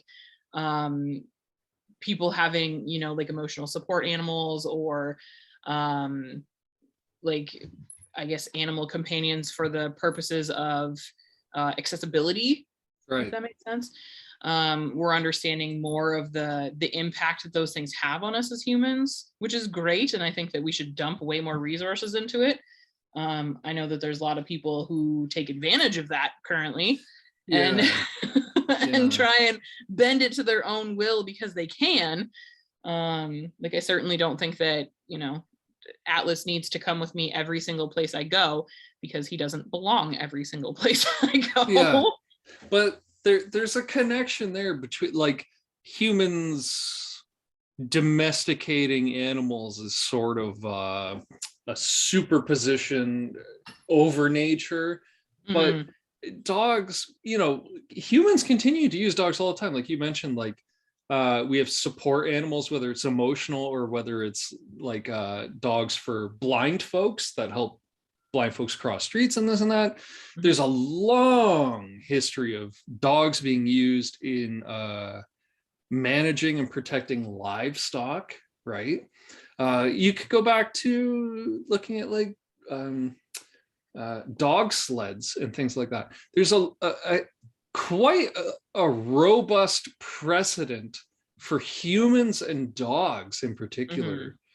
I mean, if you look overlapping, I think that the documented history of humans and cats is relatively robust as well, because the Egyptians did it, you know, thousands of years ago, which certainly doesn't necessarily precede the recorded history of humans and dogs, but can definitely rival it, I think. Well, it's side by side, I would say, certainly with dogs. And dogs stand out to me as being like the animal, maybe up there with horses, but I would even say dogs. Like in human history, what animal has been most important to human history? Maybe the livestock, right? Chickens, cows, horses. Horses are an interesting point, I think, because horses still exist in the wild, completely undomesticated. Yeah, well, whereas like dogs and cats do too. Very rarely though do dogs just very in the wild by themselves, like completely feral. Yeah, no, but I mean, if you look at a bobcat or a lynx, it's not that different from a house cat. It's just more feral. There's an interesting, I don't know what the name for the metric is, but the idea that a domesticated animal, if allowed to go feral, would quickly revert to its feral form. And domesticated cats and domesticated pigs top that metric as far as animals that have been domesticated, but that have the ability to return to You a ain't never feral seen a res state. dog then, my dude. Who? Res dogs are wild. In every sense of that word, res dogs are fucking wild because they live this weird hybrid life where like outside of an actual house, feral as fuck. They just do whatever they want. But then you bring them inside because they're res dogs and they're just like happy little pets again. Well, I think about my buddies. A friend of mine has had boxers. He's lived in rural. Love them. Boxers are the best. I love boxers. They're so gorgeous and they're doofy. They're funny and they're intelligent in ways you don't expect. You know, but a friend of mine has gone through a pair of. He's on his second boxer. Not to reduce it. I don't know how to describe this. They don't have very long lifespans. I get it. No, yeah, he's on his Great second Danes don't boxer. either. And like, I'm thinking about what am I going to do when Atlas gets to be a senior dog? Like, am I going to get him a puppy to take care of? Yeah. And so that he can feel that. And then I don't have to deal with the loss of everything all at once. I can overlap them a little bit. Transition, you know? Yeah. A friend of mine had some boxers and lived in rural areas. And yeah, I got the sense of like the combination of feral and domesticated. Like I would be sitting on the couch and he would come running into the house covered in blood, having just eaten a groundhog or something. And he's trying to show me he's trying to show me all this affection. I'm like, oh, fucking get him off of me. Yeah. I'm not ready for that amount of feral. But I mean, some animals do it, like pigs return to their feral states very quickly. Domesticated cats, dogs, not so bad. I don't know about horses and stuff. I have no idea. But some animals, they do the transience thing from domestic and feral a little bit better than others. Like I suspect a lot of domesticated birds would be terrible at it. Birds? I was just about to say that. I was going to say I'm pretty sure birds are probably one of the worst. Maybe rodents. Like I can't imagine somebody's pet guinea pig, you know, adapting to a prairie life very well. Yeah. Birds probably rodents not. For sure. Look at Ratatouille. Ratatouille. that rat opened a French restaurant. Yo, okay, to sidetrack for a second, I saw probably the greatest thing, and if I had all the money in the world, I would fund it myself. It was like Ratatouille, but the proposed sequel, and it was like Ratatouille International. And a couple of the suggested characters were like a German one called Ratwurst, and like one that controls Guy Fieri. And my thought would be that the rat would be giant and named Tony and from New York, and Guy Fieri would be the one under the hat. And he would be controlling a Tony. He'd be like, bitch, let's go to Flavor Town. A Tony Bourdain style human or something. Yeah. No. It would be tiny Guy Fieri, but a giant rat. Oh, but a giant rat from New York named Tony. Because the rats there are enormous. Dude, yeah. I mean, I've been to New York. I don't remember the rats, but goddamn, the rats in Vancouver are they're massive. I saw one when we were on the East End. Whew, it was wild. I feel so bad for folks that live on the street. Like everything I learn about living on the street just makes it seem worse and worse. And one of those is like, how many of those rats are like slightly domesticated because people live on the street? Yeah, well, that's an interesting thing. The idea that there are certain animals that thrive in human environments, right? Like Atlas, for instance, seems to be thriving off of the flavor of your makeup. But like rock pigeons, right? I don't know what it's like in Newmarket, but in New York and here in Vancouver, rock pigeons are everywhere. All over the place. Pigeons are great, though. Did you know that a pigeon will never forget your face? I didn't know that. I knew crows were like that. Excuse me. Yo, crows are wild, and ravens too. When I lived in Sudbury, there was a trio of them that would come and sit on the front part of the porch of my house, and my bedroom window was right there, and they like tap on the glass and shit. And they bring me little like bits of rocks foil and shit. yeah, and leave it at the window. And I'm not usually a like, ooh, it means something, but in indigenous culture, like that's a sign. Oh, I should ask. A family friend of mine often tells a story about a clever jackdaw. He's an interesting guy. He's a white dude, but he's very interested in indigenous folks, well, just cultures in general. And he's somebody I would nominate as like the white ambassador. You know what I mean? Like So a pretendian. a pretendian. Well, he's legit. That's what we call them. A pretendian. No, he not quite. He's a white guy. He's a lawyer who's retired. And I think being a white lawyer is his identity, you know. But he's an ally. You know what I mean? Okay. But he's certainly told a story about a jackdaw. He's always telling me stories about fables and things of that nature, you know. I don't know, he's interested. He's good at toasts.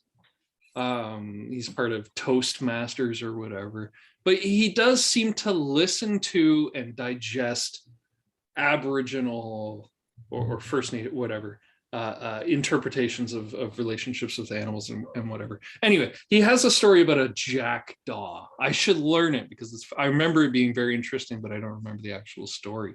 The jackdaw, which is essentially a crow. But dude, crows out here are pretty cool. Do you remember crows in Waterloo though? At like 7 o'clock at night, it would just, the sky, it would be like a big pillar of crows. Do you remember anything? I remember that walking home from school, if I ever had a late class, late in the day, there would always be what seemed to be thousands of crows all migrating at the same time.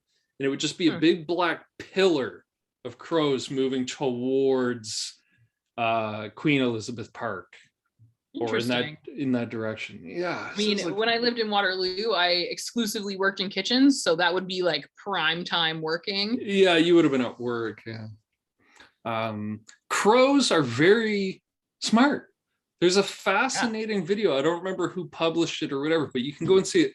And they talk about how many steps, like to do any activity, there's so many steps that need to take place.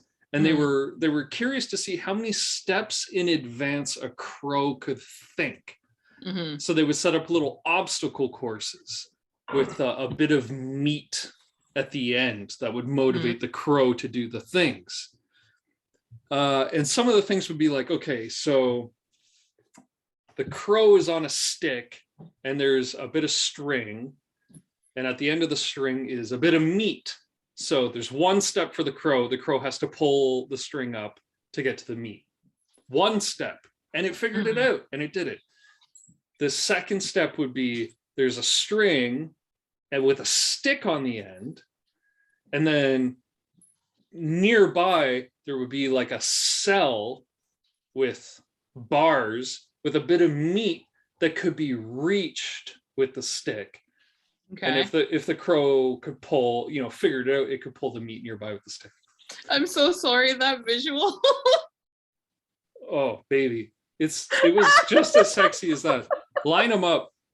But no, I that's the best I can do at the moment. But it was a fascinating, like somebody watching but no sound. They're like, what the fuck are you talking about? Like, oh, put that on repeat. That's nice.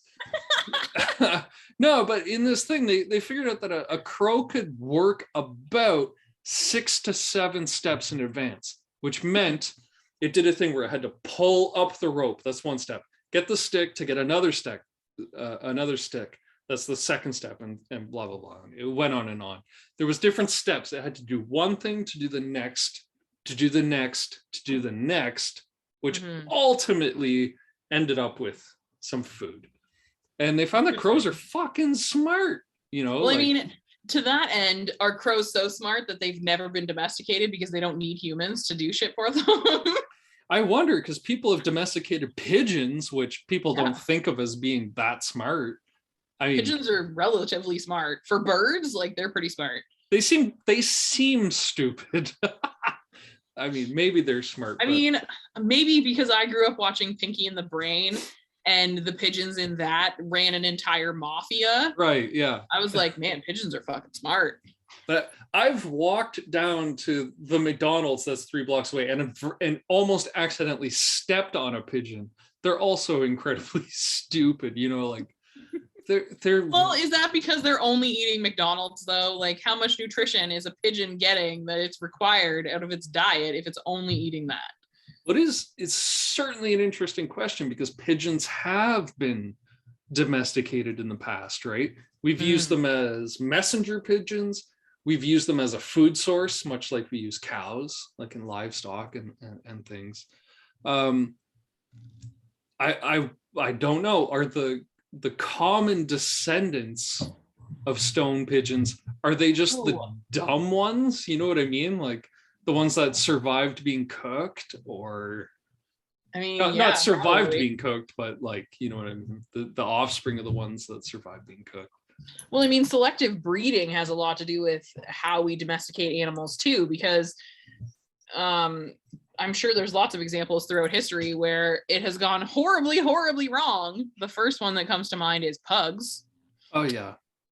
Like, we domesticated them from wild beasts and then bastardized them real quickly. Yeah. Like that pug at one point in time was a wolf. Right? But if you put that same 200,000 pug years now ago. Yeah. out into the wild, like, A, it's probably never going to be feral again. And B, it wouldn't survive very long because it has horrible health problems that require human attention constantly. Yeah. The thing with pugs and like bulldogs and stuff is they can't breathe.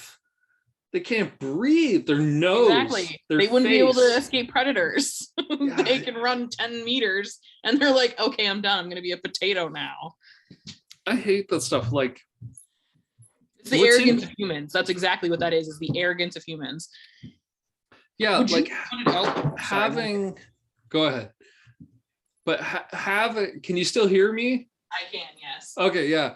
Having, you know, I think about like Paris Hilton's Chihuahua or something. Purse Chihuahuas? Yeah, a dog that fits in a purse. It's like, yo, that's not what a dog is meant to do, right? Like there's nothing. Aren't Chihuahuas native to like the area of Mexico and like South America? Yeah, like I think I'm sure they have a purpose there. Yeah, but I don't think it's to be in some rich lady's purse. Oh no, absolutely not. No, but humans didn't do that to them. Like, we domesticated them and like put them in those places. But yeah, I think more specifically what I was trying to get at was the arrogance of human beings was like, we're going to take this thing, we're going to make it our own, but then we're really going to make it our own. Yeah, I'm in agreement with you. Like maybe the original Chihuahuas, maybe they were that small to cope with hot climates or something. You know what I mean? Like I'm sure there was a reason. Like we look at huskies, they're pretty close to wolves. They can sleep outdoors in a snowstorm, you know, like that's part of the benefit of their ecological niche. Terriers, which are evolved to hunt rats, essentially, they're small so that they can jump into the burrows and this and that, right? Like there's kind of a Great Danes are a great example. They're meant to be mountain dogs, like hunting in the mountains. Yeah, so they have horrible coats for it, but having a wide stride and being able to navigate pointed rocks and stuff, I bet a Great Dane would be great at that, right? Like there's an ecological niche that they've adapted to, but then humans come along, you know, they look at the original bulldog, which was quite a healthy animal. It was short, stocky, short build, but like, you know, it did what it did. And then humans are like, no, I want its snout to be even shorter. So they do the selective breeding and shit. And then you look at Or like, in the opposite direction with borzois, where they made them incredibly long. it's just like human meddling that's just gotten We can't help insane. ourselves. We Disgusting. can't help ourselves. We've done it with animals. We've been doing it to ourselves for a millennia. Like, we just can't help ourselves. I think fundamentally as human beings, as much as we have the need to have faith in something larger than ourselves, we also put ourselves in that position. Like, we treat ourselves like we are the end all be all because we're the top of the food chain and we're an apex predator. Yeah. I think we don't mentally have the capacity to say enough is enough, because we constantly have to be better. Yeah, we're always trying to supersede nature in some way. Yeah, we have to bend our environment to our will because we've been doing it since we started existing. There's some kind of like acknowledgement of superiority or something. Yeah, you know what I mean? absolutely. I think from the point of modern Homo sapiens, I shouldn't say from the beginning of existence of humans, because there's many iterations of that before what we are now. Yeah, but it's just like it's gotten out of control. It's gotten crazy. Let's take a quick sponsor break. We'll come back and then wrap it up. How does that sound? Okay. Yeah, just because I bet we have a lot of things to talk about, but I feel like we've been at this for almost 5 hours. It's a long time. I'm always surprised at how quickly it goes by. Like, the power of good conversation. Yeah, it's been going great, and I feel like nobody has had to cultivate anything. Like, it's just the two of us. We don't have like a producer breathing down our neck that's like, you got to talk about this shit, you got to talk about that shit.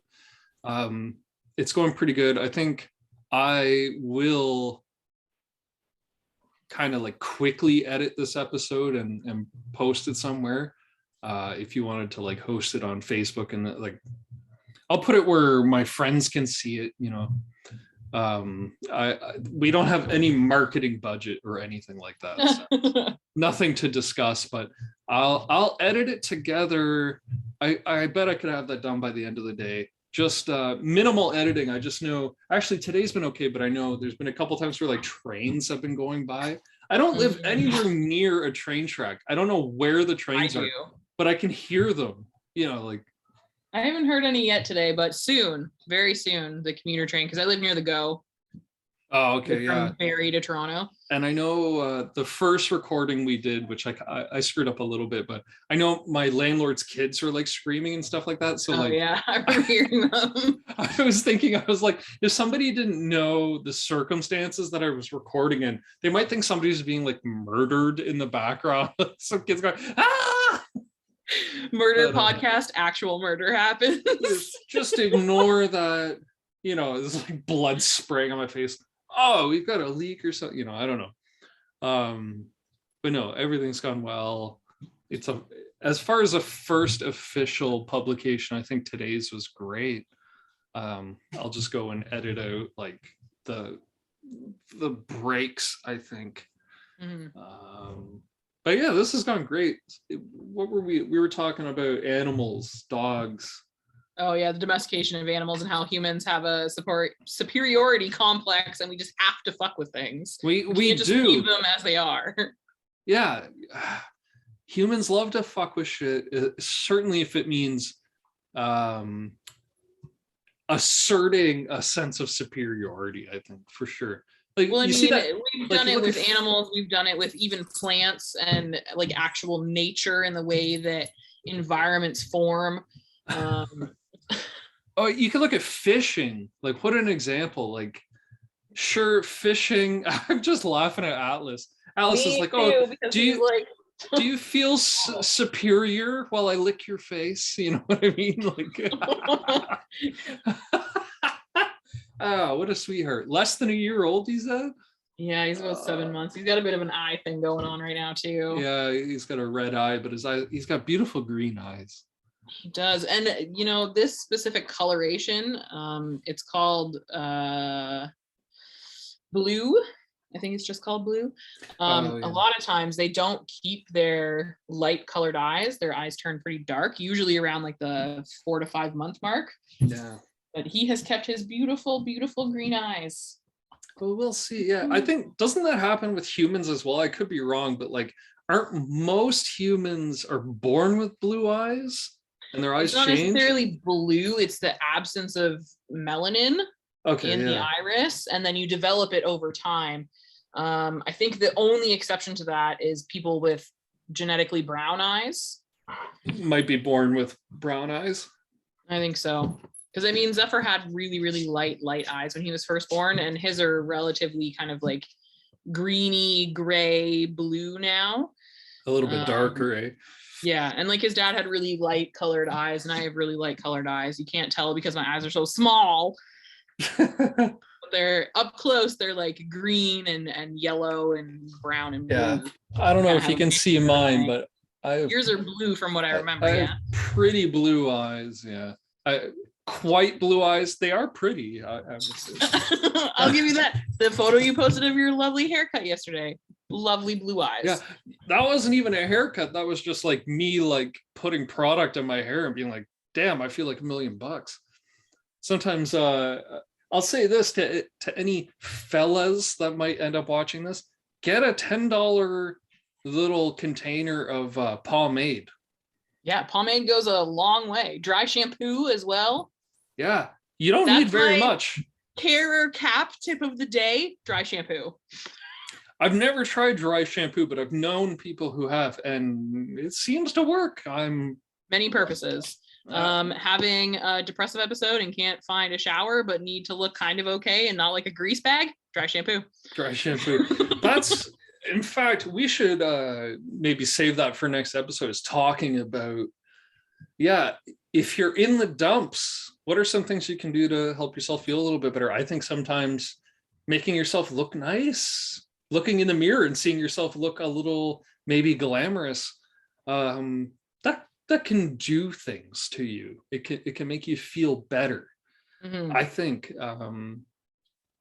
maybe another episode we should talk about that.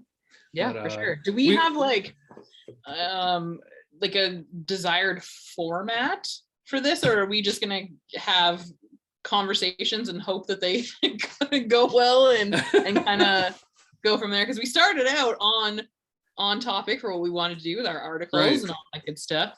And then we kind of just into the void on that one. I'm just curious, like, going forward, how we collectively want to be thinking about approaching the type of content that we're creating. Yeah, that's an excellent question. Our first episode, which I don't think I'll publish or anything like that, it really just started with us chatting.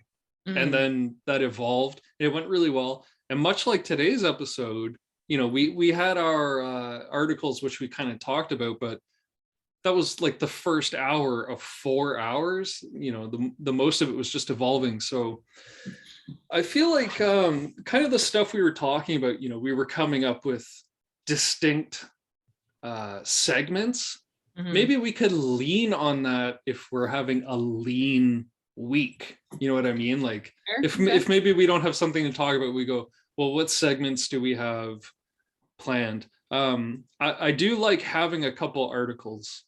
I would like to do this next Wednesday, or you whatever you're available. You were saying you usually have Wednesdays off? I usually do have Wednesdays, yes. If we aimed for 10 a.m. PST next Wednesday, does that work? Yeah. Same time next week.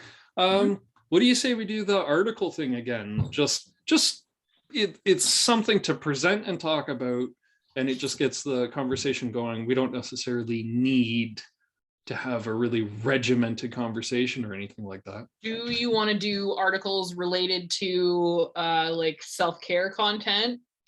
Kind of like what you suggested, where it's like, what are some things you can do to make yourself feel better when you're in it, or kind of how I suggested, like the care or cap, where it's like, is this something that's going to be productive for happy you to take care of sad you, or is it something that you're doing while you're sad that you think is going to help but isn't? Yeah, I mean, as long as we want to present content in a way where it's like we kind of do a free form and then have something a little more structured, or vice versa, like have something structured first and then a little more freeform at the end where we talk about like articles and thoughts on them? Yeah. Or do we want to evolve over time? Yeah, I think evolving over time, we'll see. For right now, Jesus. having Okay, man. what a sweetie. Dude, Having you're 100 pounds. You can't jump on me like that. he's only gonna get bigger too. Yeah, Which I is know. the crazy thing. He's okay. So he has this little stuffed puppy, like it's a Beanie Baby puppy that was gifted to me when I was in like grade 6. That Zephyr had and was going to get rid of, and I was like, oh, this is a perfect dog toy. It's a Why chew not? toy, yeah. And he throws it around. Like he'll grab one of the legs and like flick it across the room and then go chase it.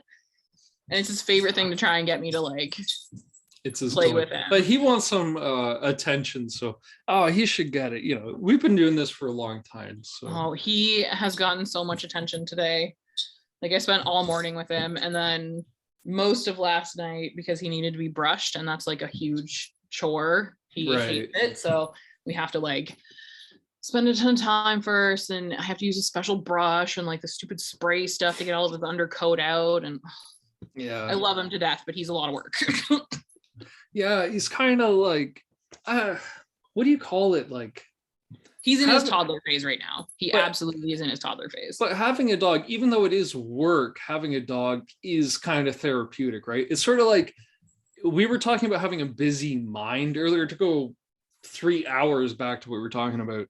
And the idea, like, I recognize I have a very busy mind, and kind of the solution that's proposed is meditation, but it is work. You know, it's not, you can't just turn around and do it. Like it takes effort to get good at it. It's like learning a sport or something like that. But there's something there about like taking care of a dog, even just petting a dog or any pet. A cat, they say, is very good for your blood pressure. If you're petting an animal, it lowers your blood pressure.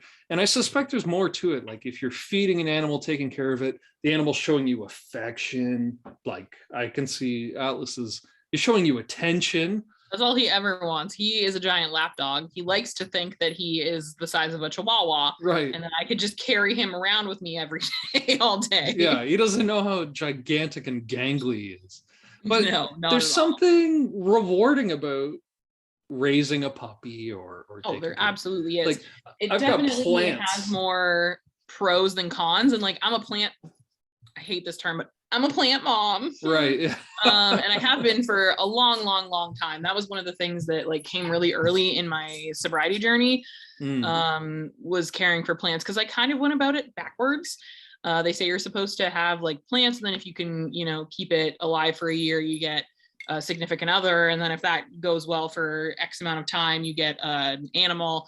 And then if that goes well for an X amount of time, you can think about children. And I did it all out of order. And he did it back. Started with a kid, then had a boyfriend, then got plants, then got a dog. So I kind of devolved in that process, but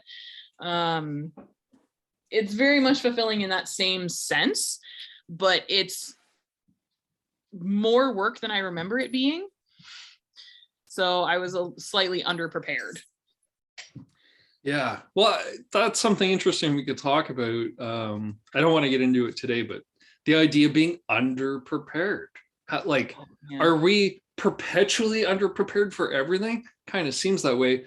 Can you ever really be completely prepared? I mean, this is something, I feel like we're about to get into something that we could talk about for an hour, you know what I mean? But like, raising a kid, this is something I've been very interested in, but I don't have a kid. You have a kid. We have different perspectives on it, right?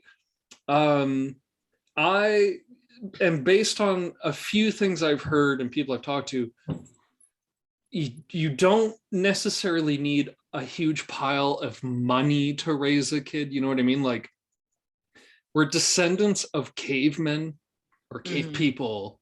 They made it work. You can make it work today, despite all the pressure to make and spend money and this and that. This is what I'm saying. I don't really want to get into this because this is going to be about an hour and a half topic. If you want to talk about parenting and, like, I guess modern perspectives on, I guess, like mental health impact, societal impact, those kinds of things, we totally can. I definitely, if you want to go along the lines of underprepared, feel vastly underqualified to have any opinion about it, Right. because what I know is what I've done. Most of my friends don't have kids, and the ones that do, like, we're all so busy that like we never hang out. We don't talk about parenting. We don't, perfect example, one of my very good friends, I would say, like someone who's on like, the inner circle of people that I'm close to. Right. Yeah. We have seen each other a grand total of 2 times in the last 15 years. Wow. And that's outside of the pandemic. I know a lot of people would be like, oh, pandemic, that's different, but 15 years, that's Yeah, we've known well each other outside a the long, realm. long time. And in, I'd say, the last 10 years, so like since Zephyr was born, those 2 times are within that. Yeah. Wow. One of them was when I was in Toronto from Sudbury. She lives in Kitchener. I was down for a show and she took the bus over, and then very, very recently, it was like maybe a month ago, she drove over and spent the night here. We went out for dinner and stuff, but like, we both have kids. She has 2 kids. And the whole time she was here, we did not talk about our kids at all. We didn't talk about parenting. We didn't talk about nothing. We just, we're catching up on adult life and kind of our jobs and stuff. So I definitely don't feel qualified to have an opinion or to share my opinion, but if someone wants to hear it, I guess give it. Well, it's all part of the discourse. Someone, I don't know. There's some, I feel like there's a social law, I forget the name of it, where like, if you want to know the answer to something, ask the question and pose an incorrect answer, and somebody is more likely to correct the incorrect answer than they are to simply provide the correct answer. You know what I mean? An interesting point to that. I see it all the time on Facebook where people will post social media, yeah. And I immediately have the urge to correct them, but then I go, is this helpful to me? No. Because there's Do resentment. I care enough that they're wrong? No. And I keep scrolling. Just leave it alone. Some people are, and that's the whole thing. I also just don't want to get into the argument about who's right or wrong. Like, I'm not that petty.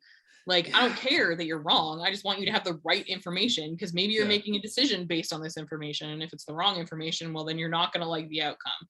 But again, I don't care anymore. Yeah. I don't. Because if somebody did it to me, I'd be pissed. I'd be like, don't do that. Knock it off. Well, it's interesting, the knowledge you learn through experience versus the knowledge you learn through whatever Research. avenues. Like having a kid, I'm sure everyone and their mother wants to give you their opinion. You know what I mean? Like, this is how you're supposed to. There's an entire industry built on the back of like parenting advice. Right. And I mean, it's a good question. How accurate is that shit? Like, I kind of stand by my assertion. Look, cave people could do it. Couldn't possibly be that hard. Yes, that's a simplification, right? If you want to raise, like we're talking about Zephyr, if you want to raise a well-adjusted young man or whatever, well, Zephyr's not going to be well-adjusted. But I know that based on the experiences he's had as a child up to this point in his life, he's going to need a lot of therapy. He's going to have a lot of issues, and those are things that, some things I couldn't control, but a lot of them are results of decisions that I made. Yeah. I fully own that. But I mean, you could do the best. Like, what I'm trying to say is, like, raising a kid isn't as easy as what you can read in a book. There isn't. Hell no. It's like you can't buy Dr. Phil's book on raising a kid and be like, oh, this is all the correct information. It's not that simple. There's learned shit. There's special, situations and this and that. There's the way that my job kind of describes, I think, how I see the thought train. It's on the tracks. We're having trouble reading the sign. Hard skills versus soft skills. Right. Okay. So the stuff you can learn in a book, the stuff that's teachable, and then the things that are just innate to you as a human being and as a parent. Like, there's lots of stuff that they can like describe in books, but you never really understand it until you feel it, Yeah. And I mean, specifically as a woman, they kind of describe the process of birth, like natural childbirth, right, the best that they can. You have literally no idea until you do it. It is Yeah. traumatic. Well, Traumatic. and- Any woman in all of human history that has pushed a human being out of their body, like, yeah, that's a traumatic experience. praise the shit out of you. Any woman who's had a human being removed from their body, that's whole other level. I had a natural birth, so I don't have an opinion about cesareans or any other method of human extraction, but that's a really vivid way to put it. I was born via cesarean, therefore I have an that experience was really enjoyable for you. Having known women who have gone through that, I can sympathize, but I will never truly understand, you know. And even the chemical process that happens to your body afterwards through hormones and like the actual chemicals that your brain releases in order for you to like connect with your child and all these kinds of things, like every single person experiences that slightly differently. We have a general idea, but at the end of the day, like it's absolutely different for every single person. So we can encapsulate that experience as best as we can in written text or generalization, spoken word or whatever, but at the end of the day, like it's completely personal. And I think that it's almost like the attempts of human beings to describe what happens when you die, right? Like you just don't know unless you do it. Yeah. Well, it kind of goes back to our articles that we started the podcast with, where it's one, like, to give generalized advice is very difficult because you have to take into account those specialized case-by-case situations, right? Like in this case, giving birth is very different for each person. There's certain situations, certain scenarios that arise that make it a very specific case-by-case thing, much like we were talking about. Trying to find help for depression isn't really you can't just go to the blanket solution. It's a case-by-case thing. You can't write one article that you post on, I forget what it was, fancy, whatever. What was the Fast Company? You can't just write an article that you post on Fast Company that applies to everyone, in a 6-minute read. There is a lot of case-by-case thing. And I guess if there's one thing to highlight, it's how unique everyone is. Despite our shared experiences, many women have given birth. That's not to say every woman that's given birth has gone through the same experience. It's very different for each woman. Some people might not even like that characterization. Well, I mean, it depends on, I think, the outcome as well, because, most women go into that thinking, I'm going to have a baby at the end of this. And most unfortunately, that's not always the outcome. Right. So I mean, like, that's an entirely different experience in and of itself. And like, how do you write about that? How do you write about that type of grief and even begin to encapsulate that human experience? And I think that we can chalk up most human experience to that same kind of mentality. Yeah, it's like there might be some similar mechanics, but that's not the simplest way to put it, right? Like, just because you've got a uterus and a birth canal doesn't mean shit's gonna happen the same way. The last person that had a uterus and a birth canal, just because you experience depression doesn't mean you experience it the exact same way the last person did or whatever. There's so many case-by-case experiences. There's even different types of depression when it comes to being a parent. You can have just regular old depression. You can have postpartum depression, which is like a whole other beast, because there's so many other things that play into that and not only cause it, but affect the way that you react to it as a human. So it's a large process. And I think that people, have good intentions trying to give advice and all that good stuff. But it's, I guess, very, very, very different for every person. And then you have people who decide not to have children at all, but feel that same kind of affection towards their animals. Yeah. Or, I feel like a lot of people have an auntie, that was very involved or something like that. Not just because it's not your kid doesn't mean you can't be really involved, right? Like I've had like my would-be niece. I have a strong affection for her, even though she's biologically has nothing to do with me. On the flip side of that, you can also have your own children and then not like any other children.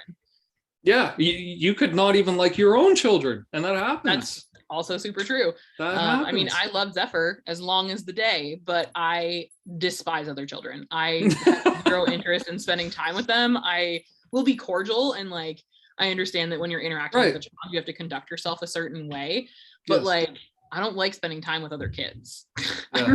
I really don't. Like I've tried with my nieces, and to be fair, they're special needs, so like it's very exhausting to begin with. But there's an added challenge, yeah. Yeah, but I mean, even my normal nephew, like baby nephew, held him for like 20 minutes, and I was like, okay, I'm done. Bye. Yeah, tired like, of this. I got the baby smell. I'm good. That in itself is fascinating. The instincts towards kids, like I think any adult is kind of familiar with the idea of baby smell or the newborn pheromones or something. Like I've felt it. There's something about newborns that touches me in a primitive way. You know what I mean? Like I used to not give two shits about kids until my close friends started having kids, and it sort of hit me in a new way. And it was like, okay, even though this isn't my kid, it's my good friend who's in a very similar position as me. How might I feel if this was my kid, this and that? It's like, well, I would want my kid to have a good uncle. I could be that good uncle, or whatever.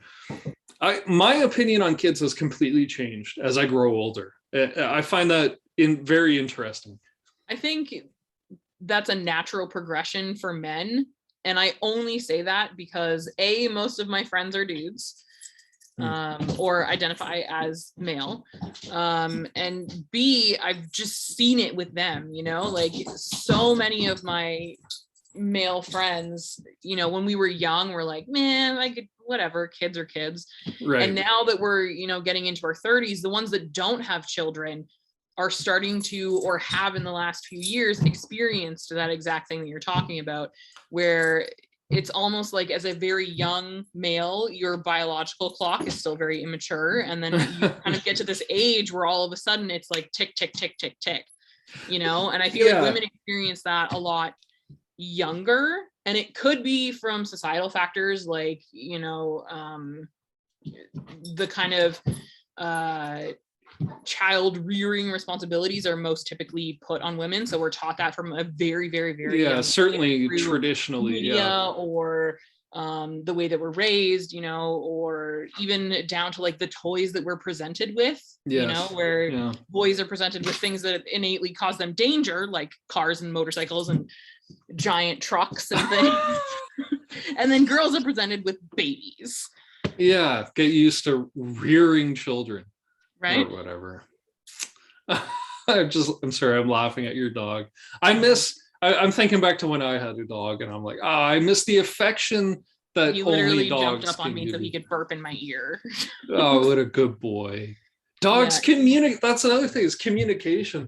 The way, we could talk about this. This is the thing, it's like we've brought up so many topics we could talk about for an hour at a time. Absolutely. As we're trying to wrap up. That's why I was kind of asking, I guess, like, do we want to have a more pointed kind of format so that A, we're not pushing out like 4-hour episodes, because I don't really think people are going to listen to that. Yeah. Can we, like rein ourselves in enough, or can we take these conversations and break them down into like more pointed topics? Like a group together or something. Either record like intros and then just let the conversation happen, where people can like watch and experience that, as opposed to like, constructing very rigid content. I'm like, I, as somebody that watches and listens to podcasts and stuff like that, it's like, I see the appeal to the sort of rigid content. Here's a topic, we're talking about it for an hour at a time or whatever.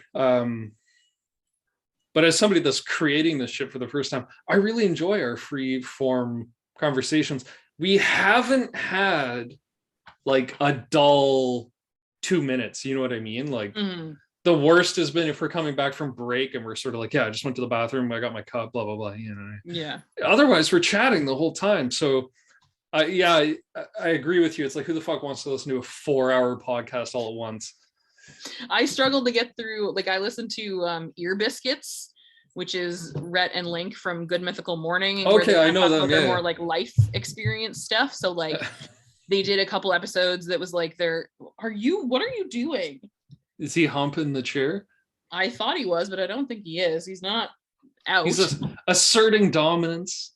I think he's just trying to. Oh, I know exactly what he's doing. I have a hole, and he's putting his head through it because that's how he gets kisses. Oh, I see. Hello. I mean, I struggled to get through some of their like hour-long podcasts. I'm like, okay, guys, I've listened to you talk about your disillusion from religion for 45 minutes, and I'm done now. Yeah. I'm sort of at an impasse because it's like I have a lot of things to consider. How much time do I want to spend editing these? How much effort do I want to put into curating the content, right? Like it's bad enough we get these 10-minute interval things. It's not that bad. It's actually a pretty good reminder of how long we've been doing this. But like, Yeah.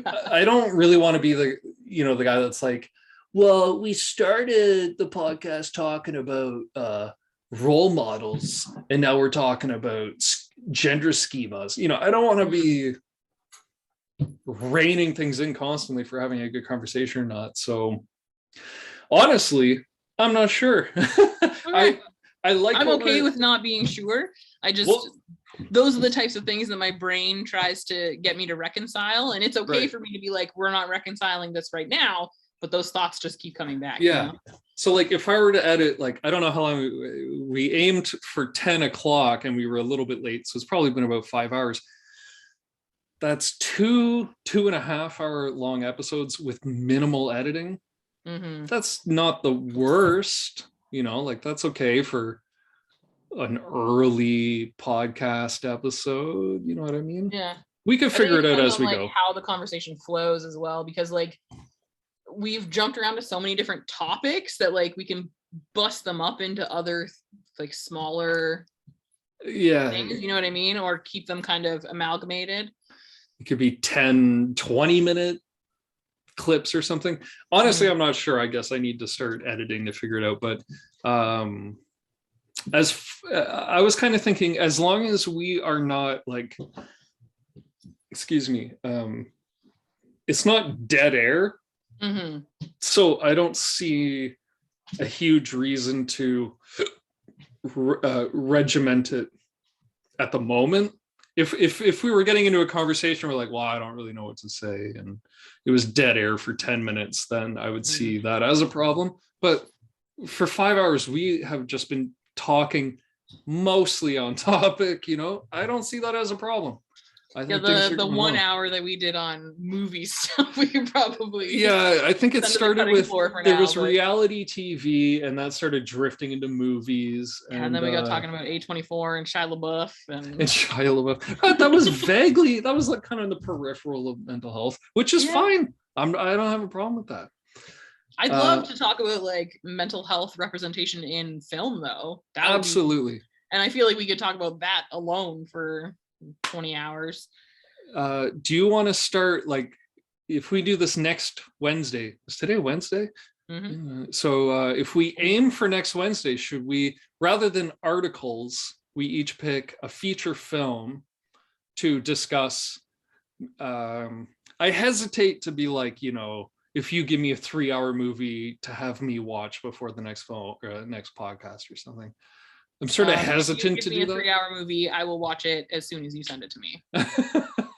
I'm not that good at homework. But if you pick a movie to explain to me, and I'll pick a movie to explain to you, and we can talk about the merits of mental health, like something that comes to mind, like a film would be like Requiem for a Dream comes to mind. That seems to me to be very much about mental health.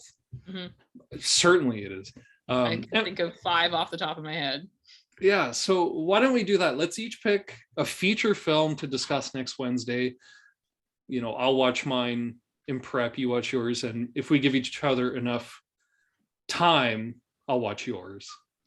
Question. Sure. Do you want it to be from a specific era? I want to say no. I don't think so. Like, as long as it's something we can talk about, Okay.